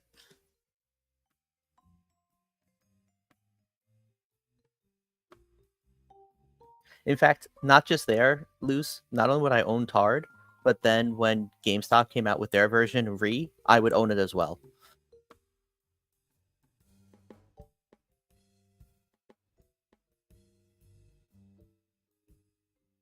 So are we just going to wait till it gets down to 200? What are you thinking, Luce? Wait, what's going to 200? Oh, I was just looking at the numbers. Hi, guys. I'm here just to talk about AMC and Ape. I've done some due diligence. All right, I'm out. Yeah, and at the moment it looks like... Oh. No, keep talking. We're very interested. Yeah, at the moment it looks like, yes, you forgot to mention just one thing. There's going to be conversion of Ape stock to AMC stock. So at the moment it's going to be in 1-on-1, and at the moment the Ape stock is 2 times cheaper than the AMC. So I'm in for the play to make it probably around 100% profit on that, hopefully by March 14th. And I've also got some stock in Ape up by like 20-30% at the moment. I'm still waiting for the squeeze. We'll see if it happens. But the most important thing at the moment is if you look at the cost to borrow, and I want to ask you guys about the opinion about it, that fluctuates between 200 to 900%. And it seems to be crazy high at the moment.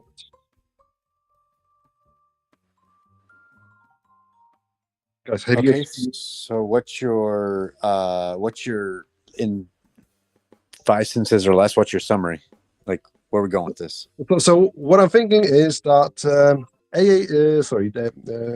Ape stock will average down between the price of Ape and AMC. So if you're gonna get on board with this, so hopefully, Ape at the moment is around $2.50 per share, and AMC at the moment is over $6. But we've got nearly double the amount of Ape stock compared to the AMC stock. So I think that the price will probably average down at around $4, maybe $4.50 after the conversion. Obviously, the reverse split will happen, but I think the money will still stay there. And it will be diluted probably a couple of days later. But there are some other contracts also and agreements between the creditors and the AMC itself not to dilute the stock until I think the end of March, from what I remember. But I may be a bit wrong. So you're just playing the price difference between the Ape and AMC, essentially. Yes, on Ape. Just play the price gap. Okay. Yeah, several of us are doing that. Yeah, and AMC for the squeeze. So we'll see what happens. Well, you can't. I'm not going to say can't. That's not fair. I'm not going to do absolutes. It will become much harder for the squeeze theory to play out if Ape converts, because now you're opening up a lot of share issuance that did not exist before.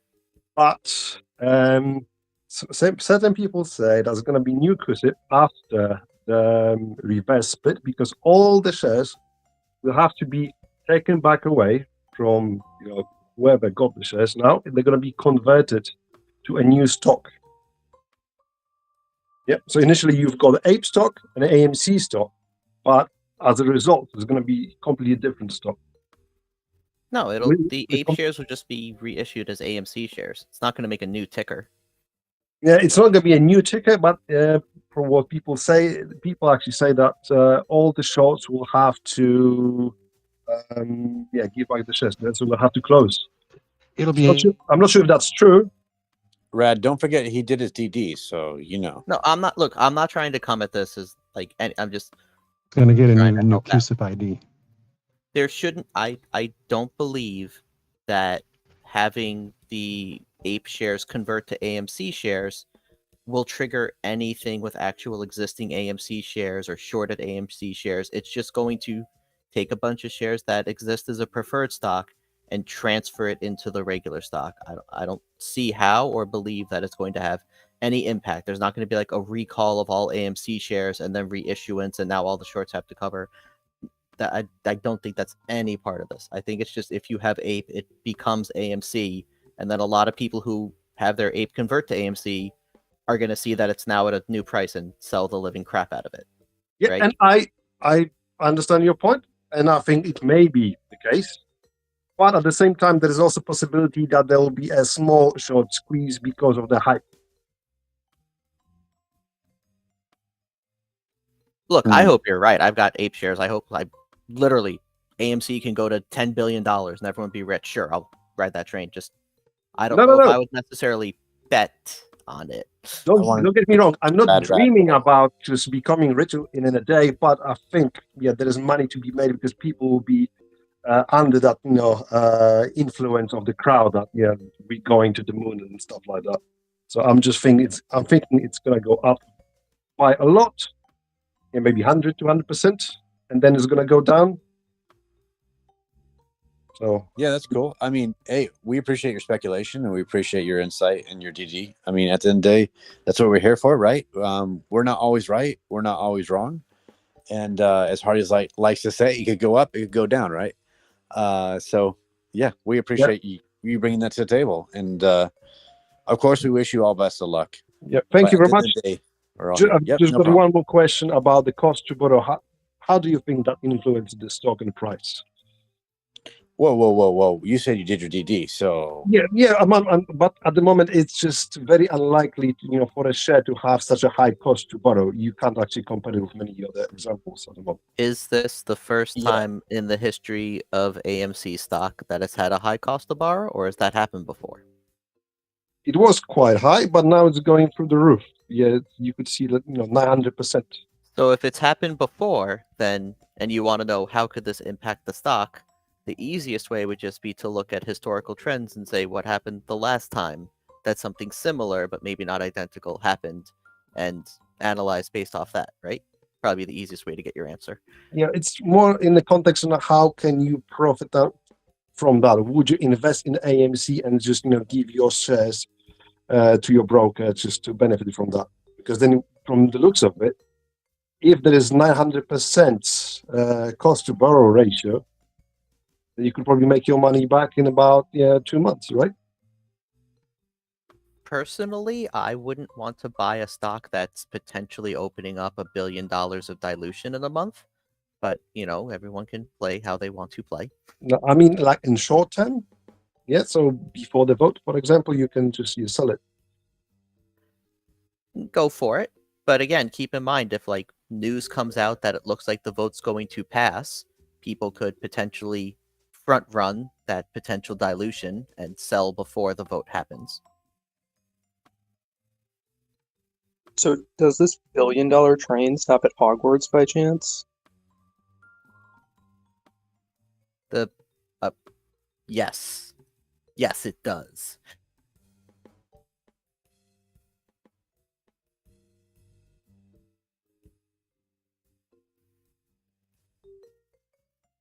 So so hopefully that answered your question, TWB 40K. Thank you. No problem. Please leave your offering at the table as you walk out.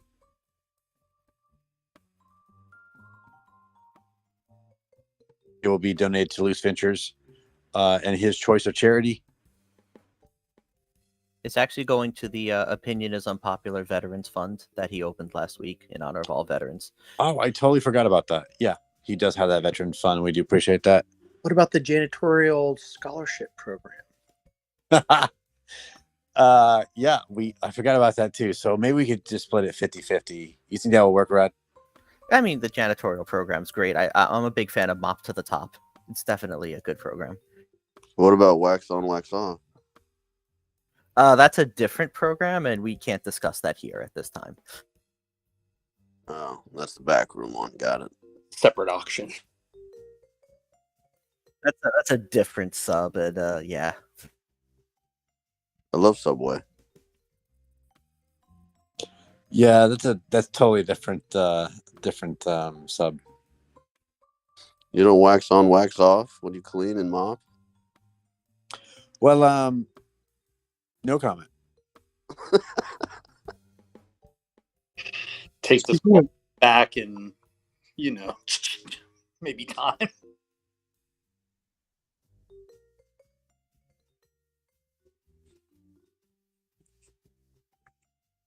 Any earnings today?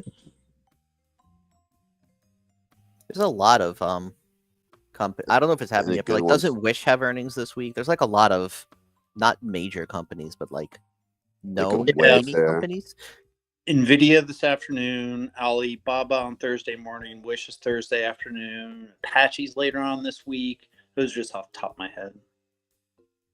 One thing that I was going to mention, speaking of like the wax on, wax off, Clorox is actually staying surprisingly well up.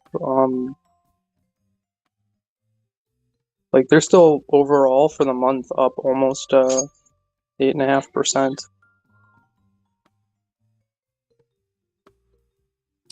Correct me if I'm wrong, but when wars start to happen, doesn't Clorox go up for some reason? Nervous cleaning goes with nervous eating, right? Yeah, no. So I was thinking that I knew that was going to come out right when I said that, but I was honestly thinking something opposite of what really Clorox is used for in some cases, but just in the general sense of like weaponry cleaning, I guess. Yeah. Like mustard gas?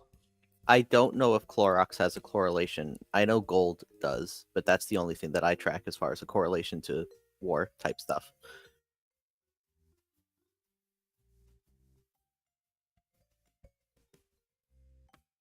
I mean, my first thought was also mustard gas, but you do raise a good point that with like a war, you do have to clean things, so it's a good point.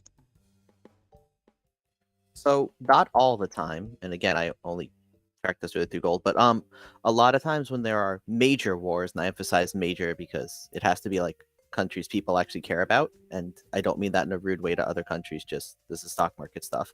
But anyway, people get panicky, and so I could totally see something like Clorox going up just on people being like, I need to load up on Clorox wipes to keep everything clean in my bunker for when the nuclear war happens and stuff like that. And you can see some of those like results of people getting very panicky. So go long baked beans on the next war, I guess is the point.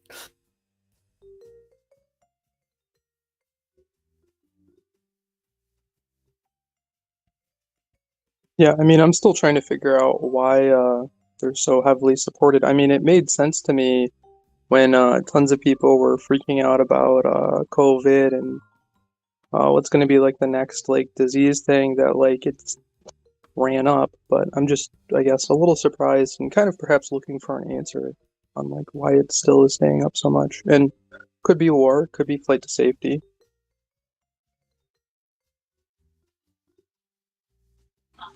So to change the subject, what do you guys think of Amazon calls at $95 for this week? What do you think of Amazon calls at $95 for this week? I feel bullish. Do you have any particular reason to feel bullish about Amazon this week? On my screening process, I feel that it's changing trends and moving on the way up. What are these changing trends that you mentioned? Well, I used to follow this Fibonacci lady, Caroline Borodin, and I kind of learned how she used the moving averages, the 8 and the 34, and for me, it feels that it's going up.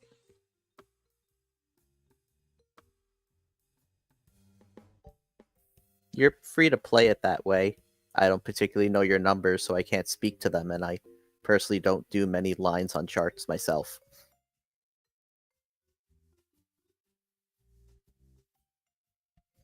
I don't know. Is that anyone here? Cran Gang? Anybody like Crayola? I mean, I've got some pretty gnarly crayons, but when I chew on them, nothing says Amazon to me. And nothing says like, hey, like Amazon's gonna like trend up. At least for like a short period of time. From a ghost within Amazon, the ghost is whispering in my ears, mentioning that they're implementing going back to work in the office combination with very low bonuses for their performance reviews. I don't think any bonuses actually, and just like a very low salary increase, probably max at like 3-4% for like top performers, and then a combination of just them trying to attrition people out so they don't have to pay for layoffs, as well as the quarter one results are most likely going to be a miss again. And then I think another round of layoffs in March, combination with a big decision in June where most of the company is going to be extremely in the red in terms of their target and forecast for the year. And then that's going to cause a major shift in Amazon internally. So people are going to leave, people are going to get fired. Company's not doing well. They're burning a ton of money on Amazon.com. I don't see much going on for them right now. It's a really tough business to be in. And that includes AWS. I don't think they're any strangers from these misses either.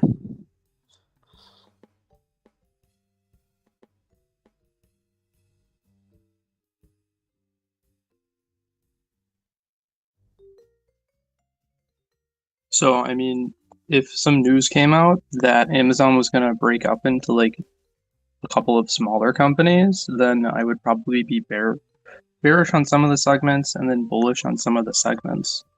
But together as like a whole right now, they're just not doing amazing.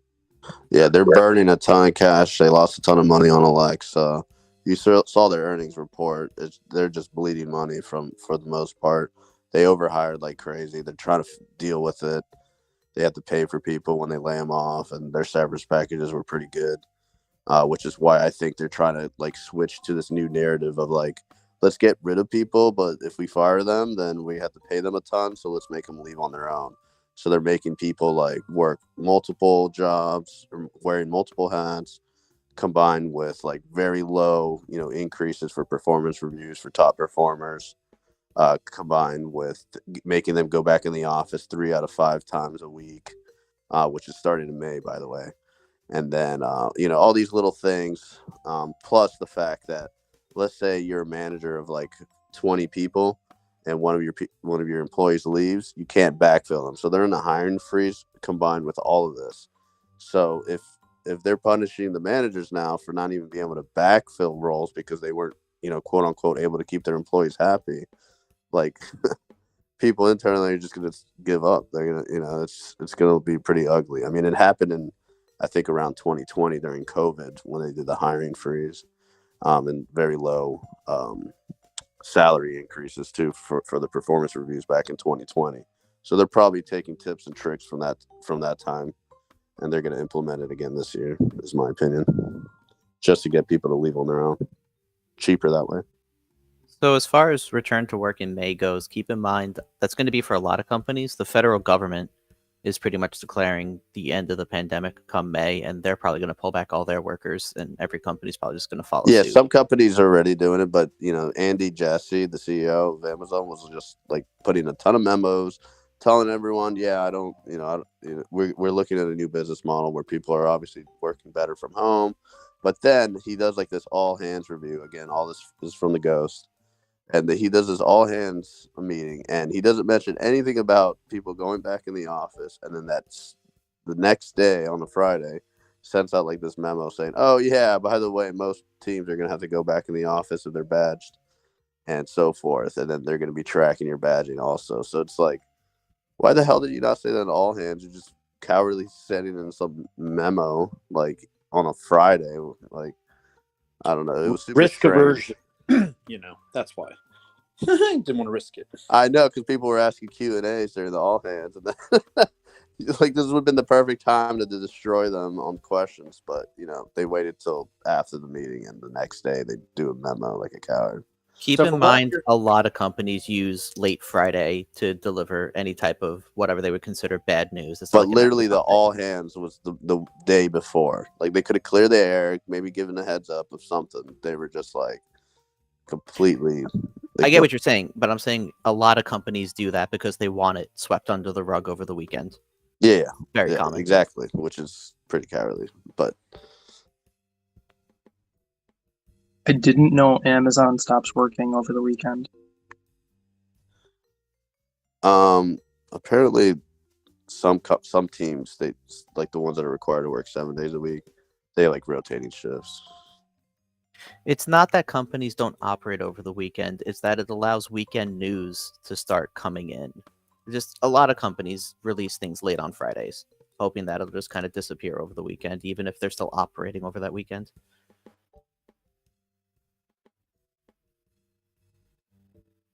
Plus, let's be real. If you're angry at Amazon, at least you have Saturday off to relax at home so you don't feel as bad about it, right? True.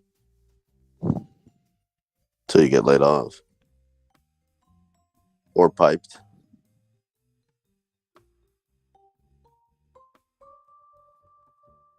Speaking of piped, have you heard about our new Discord? That's right. WallStreetBets has a Discord. You can find the link in the comment section of this chat, I believe. Let me verify.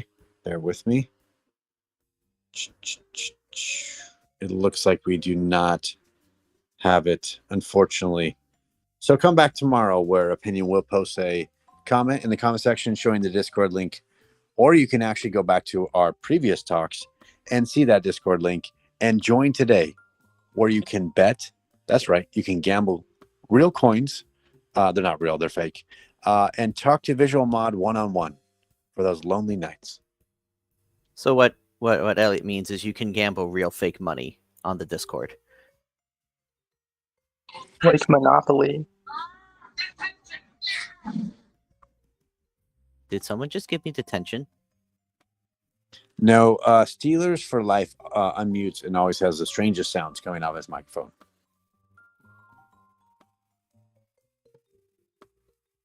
Sorry, I have my kids with me today because they're off school. Sorry. No, it wasn't. We just can't make what it was, so we appreciate the update. We have side bets on it. Kid was an animal. Yeah, I thought it was a screaming. Sorry, what do you guys think of the ticker Alpha Oscar Zulu Oscar Yankee? It's a bank. Is that an OTC stock? That sounds like an OTC stock without even looking into it. Can you say the letters once, please? There were so many Oscars. Alpha Oscar Zulu Oscar Yankee. It's not an OTC. It's traded over TD Ameritrade. Yeah. It has some nice bonds on it, so they should be sound on their financials, I think.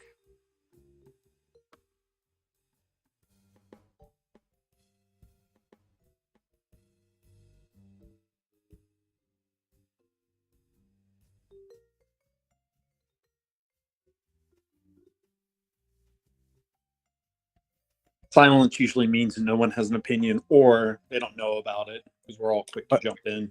Oh, I do apologize. I just wanted to say real quick, the subreddit does have a Discord link that's on the right side. Go ahead and check it out when you get some time.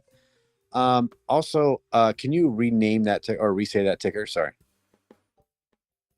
Put it on the chat because I have an accent. Sorry, guys. No, I understand your accent. I just wasn't listening. Yeah, don't I'm gonna say apologize. it again. Alpha Oscar Zulu Oscar Yankee. Oscar Yankee. I think I got it. One moment. All right, appreciate it. AOZOY. That's right. Jefferson Hat coming in with that good listening skills. We appreciate that. So yeah, it's an OTC stock.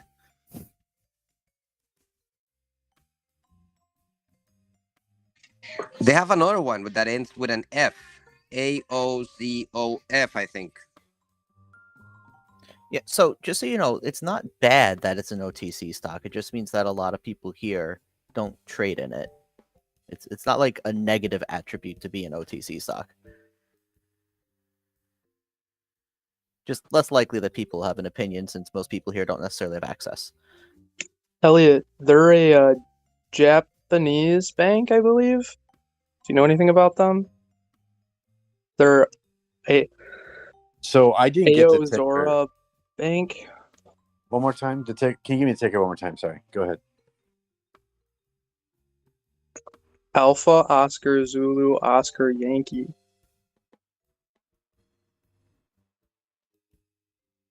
All right, Chotomate. They're worth 311 billion yen. So yeah. Yeah, I don't know if they're a real bank. I mean, So to disclose, I was listening to a phone call from a different bank. Can't disclose the name of the bank, and they were talking to this Japanese party about they were doing their bond update, and they were saying how the bonds of this particular bank were doing okay. So that's what brought it up.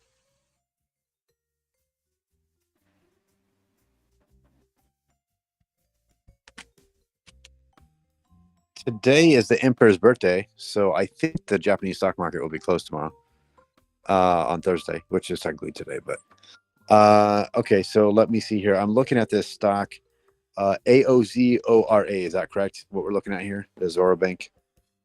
Yeah, Zora Bank. Okay. Yeah, so they obviously do contribute to the sustainable development of Japanese society by development.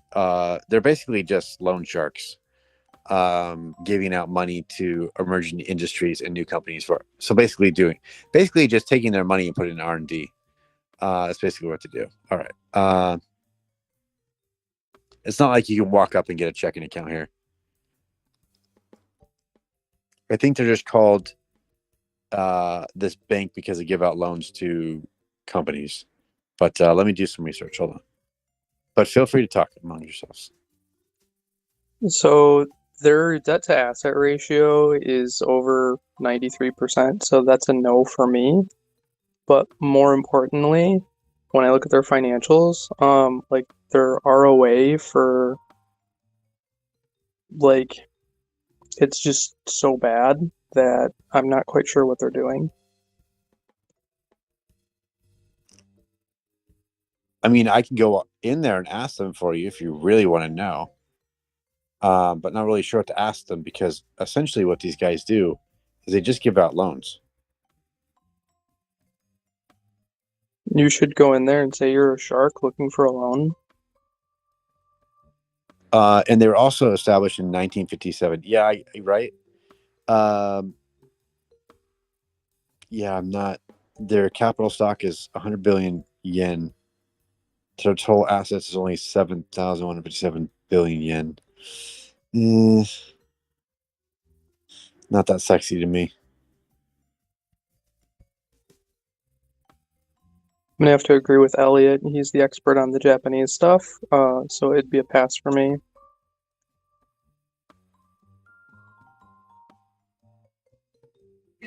Then 4.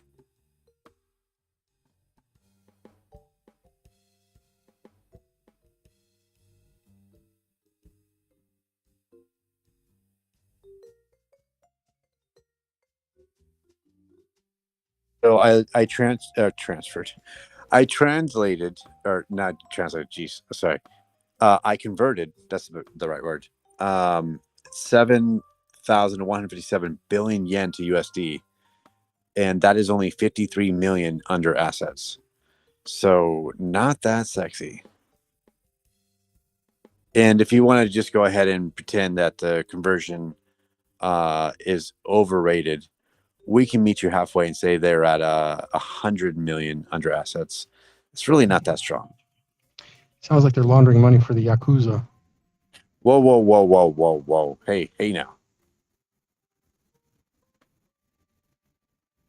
I'm not trying to get kidnapped, okay?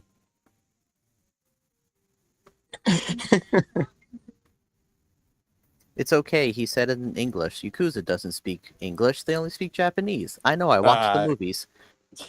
Okay. I don't know what anime shows you guys are watching, but most of those guys can speak English. Just to let you guys know. No. I watched the documentary. They only speak Japanese, and they carry katanas everywhere they go, and they live off of sushi and rice. Come on now. You can't trick me. Lots of hot tubbing. Yeah, they're always in a hot tub, and every time they get mad at someone, they have to stare at each other for 5 seconds before a battle commences. Don't tell me this documentary is wrong.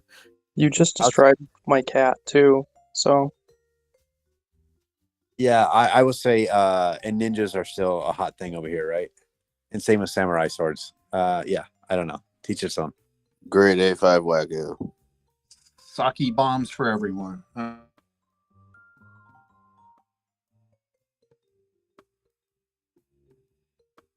Radiation? Question mark. Speaking of radiation, do you guys find it interesting this Ohio chemical issue? Skull was mentioning earlier about the rain, because they're having rain right now. So obviously the rain is going to pick up some of that chemicals and rain it back down, or precipitation basically. Yeah. Last weekend we had a lot of it. I'm here in Ohio too. So are you guys kind of nervous about that? Like, obviously, which is kind of weird because we just came with the article today in the Japanese newspapers talking about how North Korea missiles have some radiation in it, and it's going to affect China and Japan. Just kind of a lot of talk about chemicals in the air. Are you guys wearing helmets, or what are you guys doing to protect your heads? If you looked at the particle map when it went, it was damn near in Pennsylvania when this accident happened. So you got to think more of Western and Central PA and upstate New York, unfortunately, where the air particles went. For the water, it goes down to the Ohio River. So basically it runs south and then into the Mississippi. But they've said the water situation, it should dilute by the time it gets to the Mississippi, but you can hear the a reluctance for me to even say that.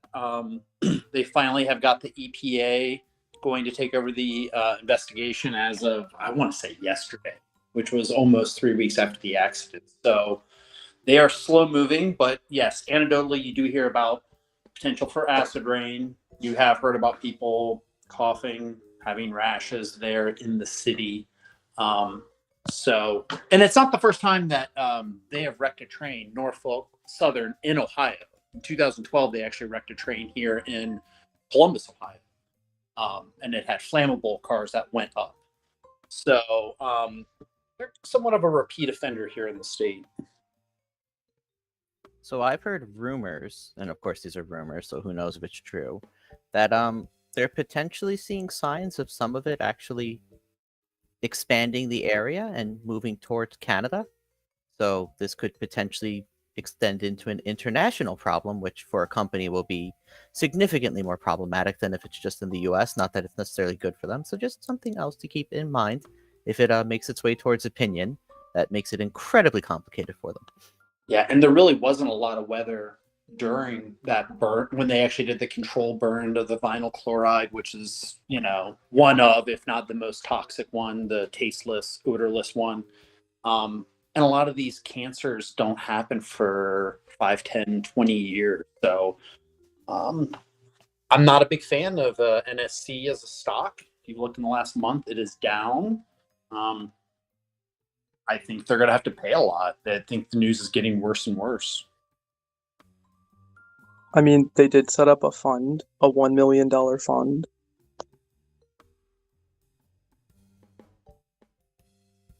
But that's going to be marginal. And he even had the CEO had an interview yesterday with, I can't remember name, but CNBC. And he would not discuss how much he thought.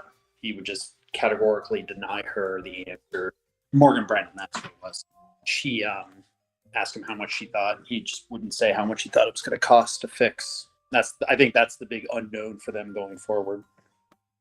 Any chemical spill is always complicated, and while I don't know the area super well, if there's like important groundwater around and stuff like that, it makes it increasingly more complicated. So, yeah, and they no even bueno.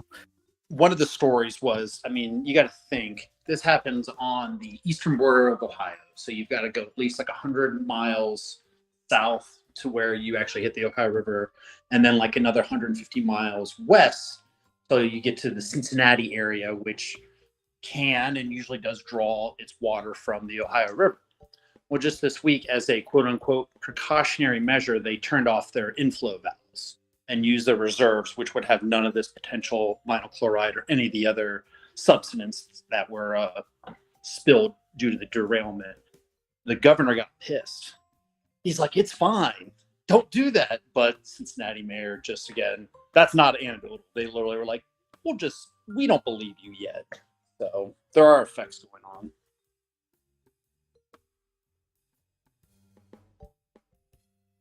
I just want to say, throw up to Doge for opinion for allowing us to talk this long.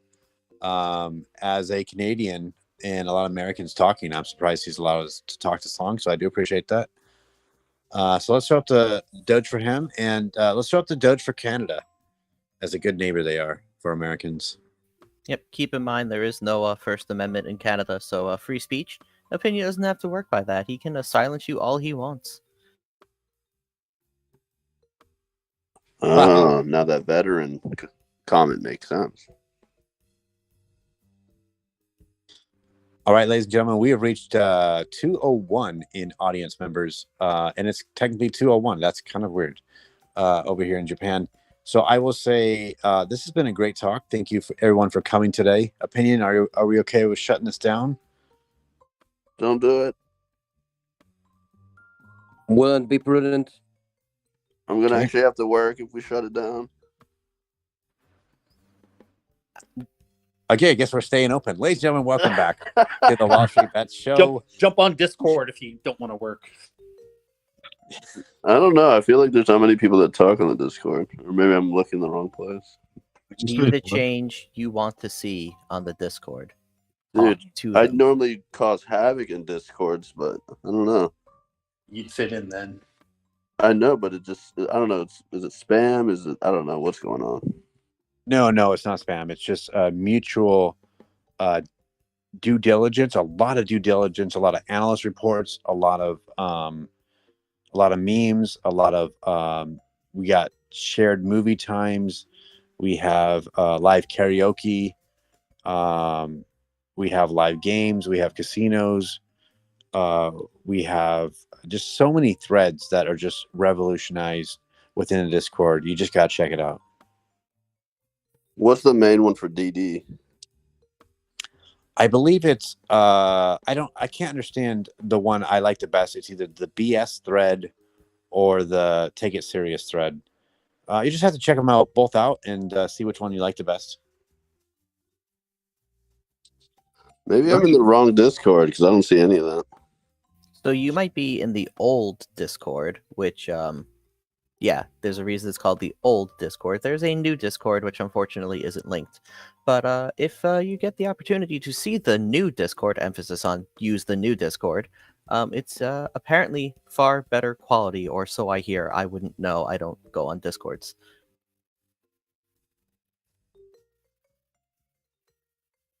Guys, I've got an idea. Would it be possible, for example, everyone chip in, and rather than playing with that fake money on Discord, we should have a voting section where we vote for the bets and just use that money for something else? I believe you said something about fake money. Jefferson, can you help me out here? Yeah, he said instead of using fake money, why don't you use, and then I kind of got lost. Yeah, like we can just chip in and just drop some money each person and play with that. Because I was thinking about the bigger picture. And then we've got so many people here, WallStreetBets and moderated groups. And I'm not sure what's the end balance. Are we winning money or losing? I see a lot of lost ball here. Yeah, I'm not sure what you said, but go ahead and post that in the chat. Just Elliot, it's a no. He said to chip in all our money for whatever it is. Just chip in all our money is probably where it ends. There is no WallStreetBet hedge fund. There will not be a WallStreetBet hedge fund. And quite frankly, if you all try to make a WallStreetBet hedge fund, I'm going to intentionally embezzle all of you just so that you learn not to make a WallStreetBet hedge fund. So do not do it. There it is.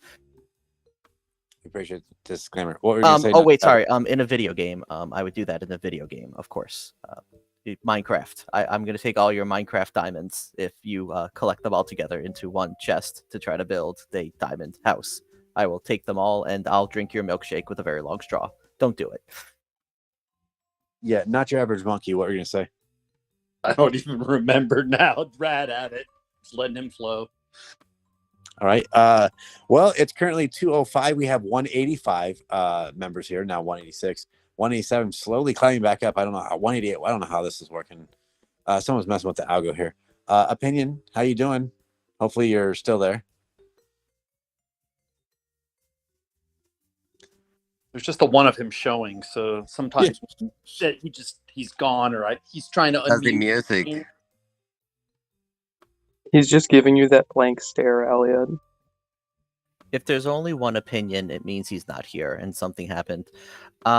Probably he had to go back to his job at Citadel. For those wondering, yes, opinion works at Citadel. Not Citadel, the massive hedge fund, but at a Citadel, it's a type of building. He takes care of the floors there and manages the walls and paints it and stuff. He's very good at it. So it's probably what he's busy with right now. Yeah, he's very good at he's been doing this for a long time, so he definitely has experience and everything. But ladies and gentlemen, let's throw up the Doge for opinion, just because he's letting us continue this talk.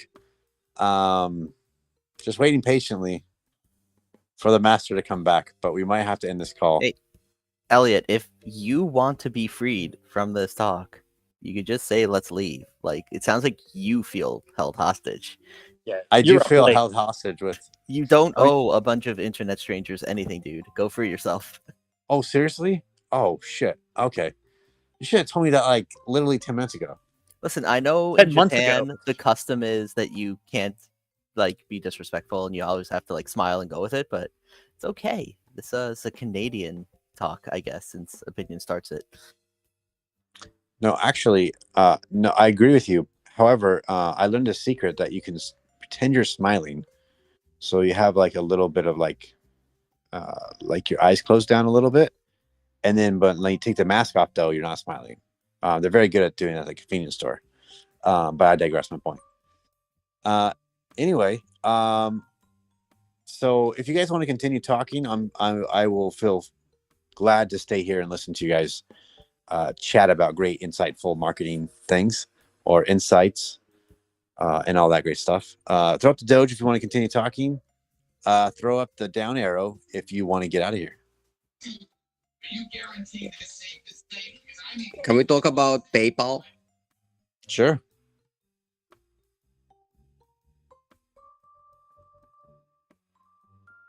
He came back. And he left. What about PayPal? What do you want to know about PayPal? Articles are saying that the stock might not be doing so good. I used to hold currency there, but not anymore. I had to pay rent. I don't know how their crypto program is doing.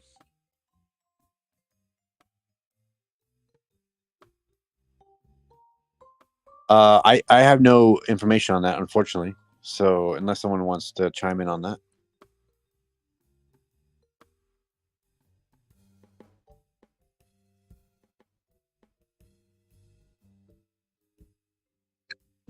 So are you expecting PayPal to go up or down, and why?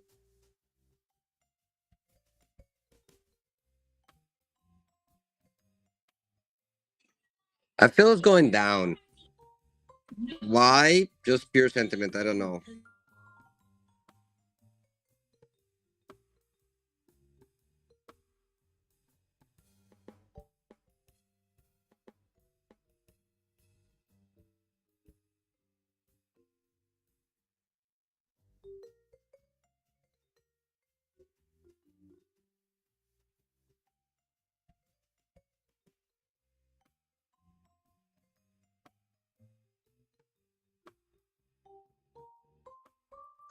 Though looking at the chart, like it went down to 73, it's kind of bouncing back from it, may go up. Don't know, it's kind of weird.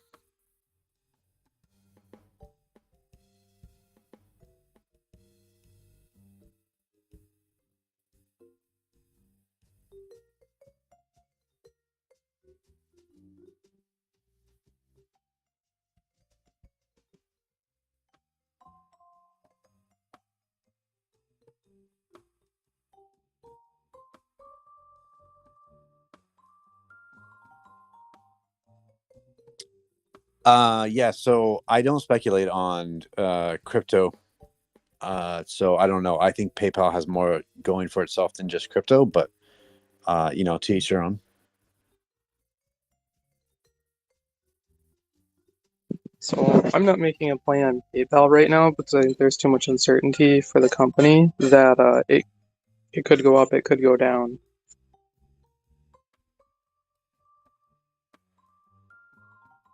What about cannabis stocks? There's the I don't think that New York State has implemented their cannabis fully. There's only like 2 dispensaries open, and some in New Jersey. What do you guys think about it?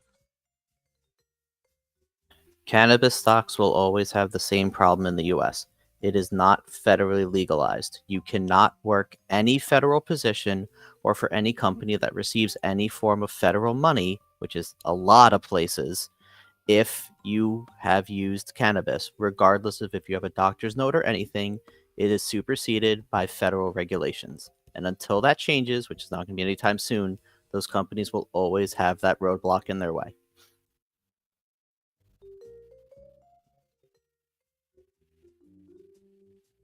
I need like a recording of that I could just play when the cannabis stocks come up. Agreed, because it's the same thing, and I think a lot of us feel that way. Yeah, we're pro cannabis, but we know we're stuck. Damn, we should make a soundboard. So weed stocks to the moon or not? Not until there's a change at a federal level. You will be amazed. U.S. federal. Yes, U.S. federal. Because you will be amazed how many companies in the U.S., even if they're not working with the government, have some type of like federal contract that they do something with. And they would lose that contract instantly if they didn't drug screen their employees and hold them accountable for smoking weed. Yeah, the federal still like they raid dispensaries and shit still, don't they? So if it's legalized within a state, the federal government, while they technically could arrest them because it's still a federal violation, they don't. But as far as like employment purposes go, the government still considers it a crime. And so like you can't smoke weed and be in the army, as an example. It's just not an option. Even if you have like a medical marijuana thing, it's not an option. I get that. I was talking less of the arrest and more of like just taking the entire small business's inventory. Not if it's legal within the state. They've kind of stayed out of it. In theory, they could, but they've been staying out of it for the most part. Okay, so that's only for within the states that are legal, which isn't even all of them. Yeah, so if you have a dispensary business in Oregon, could the DEA knock down your door and confiscate all that? Yes, it's federally illegal. They just don't. They're letting the states decriminalize, and they're not getting involved. Yeah, but the only reach that you have is like, let's say you are in a state like Washington or Oregon where it is recreationally approved. If you go to a federal park, federal land, you cannot use it there. If they smell it or if they know that you're under influence, they can and will arrest you. So that's the only risk within states, really. But that's pretty blatant where they're like, don't smoke here. And if you do, they will bust you. So the real question is, do you think they'll ever legalize it federally? While they might, but not while we have a split Congress, especially with a Republican House. It's not going to happen anytime soon. It would probably have to be a very Democratic leaning across all 3 branches for anything to pass through. Including the student debt? Student debt? You mean like complete loan forgiveness? forgiveness? Debt forgiveness. Yeah, that's not the same thing. It's never going to be, probably not going to be fully forgiven. I'd be shocked. Again, with the split Congress. In general, split Congress, or sorry, split fine, we'll go Congress, whatever. Just assume with a split government that things generally don't get passed.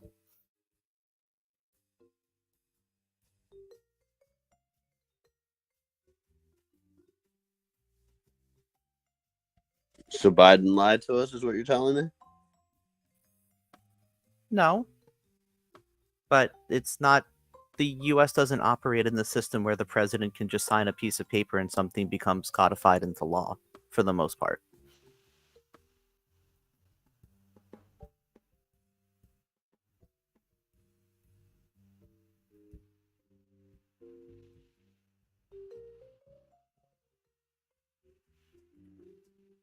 Oh, SoFi to 0 then.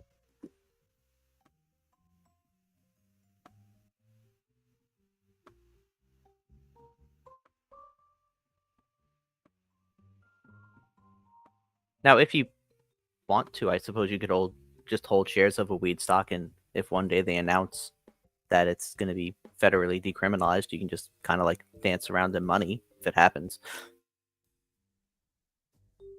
Yeah, that's what I was trying to wonder what the people's time frames on this federal legalization. 5 years, 10 years. It'll be a very long time frame, and to extend on the idea, you actually can't even own weed stocks if you work for the government. As a neat little extra fact for you, that would be a Federal violation. government? Yep, Correct. that will end your employment if you work for the federal government sold. and own a weed stock. What if that's you're a in violation. Canada? And sold. Does not matter. Yeah, Okay. it's, even if it's state, the only weed exception that exists within the federal government is if you are part of a federally recognized and ran test of some sort. So if you're doing like a medical test that the federal government is running, that is some type of testing on marijuana, that's the only exemption you get. But like owning the stocks, using it, anything like that with like a state license or whatever, no.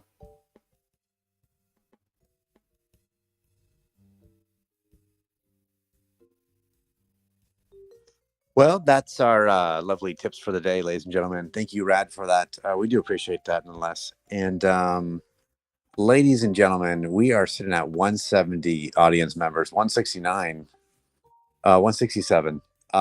So I guess what are we writing this to 100? I'm just glad. Right at 0. All right, we're diamond handing this call. Ladies and gentlemen, please continue this subject. And as long as we don't have any pauses, I think we're good to go. We're going to MOAS this call. This call is going to 100 million listeners. We just need to stay here and keep talking and believing. And the call shorters who are trying to get everyone to leave will be stopped. Especially if we talk about boomer stocks, we might drop it quicker. Any ideas? So AT&T is a great How about company. They Merck? pay a dividend. Fuck AT&T, dude. I lost so much money on that one. We could read the Fed minutes at 2. That'd be amazing. Oh, we should make it to Like 2. an hour and a half from now. Yeah, let's keep it going. What was the longest Wall Street bet talk? You know, AI? You have the data on that? Yes, I do. It's let me get that for you. It would be Wednesday, February 22nd, 2023. Oh, I get the Alright, joke. we made it. That's today. All right, we got to hold this.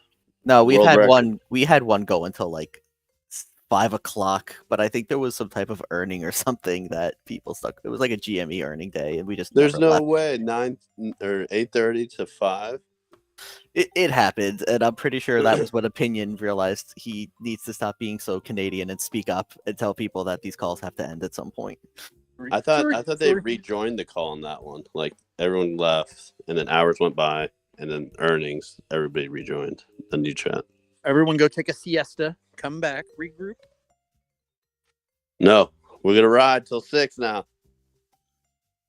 I distinctly remember like one that did not stop. It was yeah. All right. Well, you said 5 p.m. was the longest, right? So we got to make it till 6. No. Yes. I don't actually know how long this call has been going, but yeah. At the end of the day, these talks are meant for everyone to create great ideas to have feedback with, and just, talk about your opinion essentially. Which is weird to say when I'm looking at opinion's name, but I digress. All right, so March COVID time frame, COVID anniversary. I'm looking to shorten the market even more, assuming there's a bounce before then. Earnings or Q1 earnings are going to be pretty bad across the board, is my opinion. And then also June will be another time frame of a large decline. So I'm looking forward to shorting the market during those times. Of course, shorting at this price, since we're already down, it's going to be hard. But any bounces over 400, I'm going to look at the shorting spy. You guys, are you trading under public limited company or just as an individual? Jefferson? So we're all kind of our own individual trading for ourselves, unless we're working for a hedge fund or a family company. I was asking from the angle in regards to the taxation. If you're trading other company, you can probably avoid paying taxes, right? Yes, we all pay taxes here. We'll just say that. And we all follow the laws. No, I mean, if you're trading as a company, if you made profit, you can reinvest it straight away. You don't actually have to pay taxes this way, right? I'm based in UK at the moment. Sure, this is a Wendy's. Sure, this is a Wendy's. This is not a CPA law firm. Nor is this There's UK. something on your mouth. Yeah. You got it. So I can say I appreciated getting a little bit of like confirmation bias from when Luce was talking, especially things like Boyle and WBD, which I've been playing. So from my sense, that was nice to hear. I'm also trading energy transfer, and I'm selling puts, and then when and if puts get executed against me, I sell covered calls. So that's what I've been rolling lately. What was the play on Boyle? Selling puts. Oh, because you guys think it's cheap right now? Correct. And there's not a significantly large amount of room for it to go down, at least in the near term.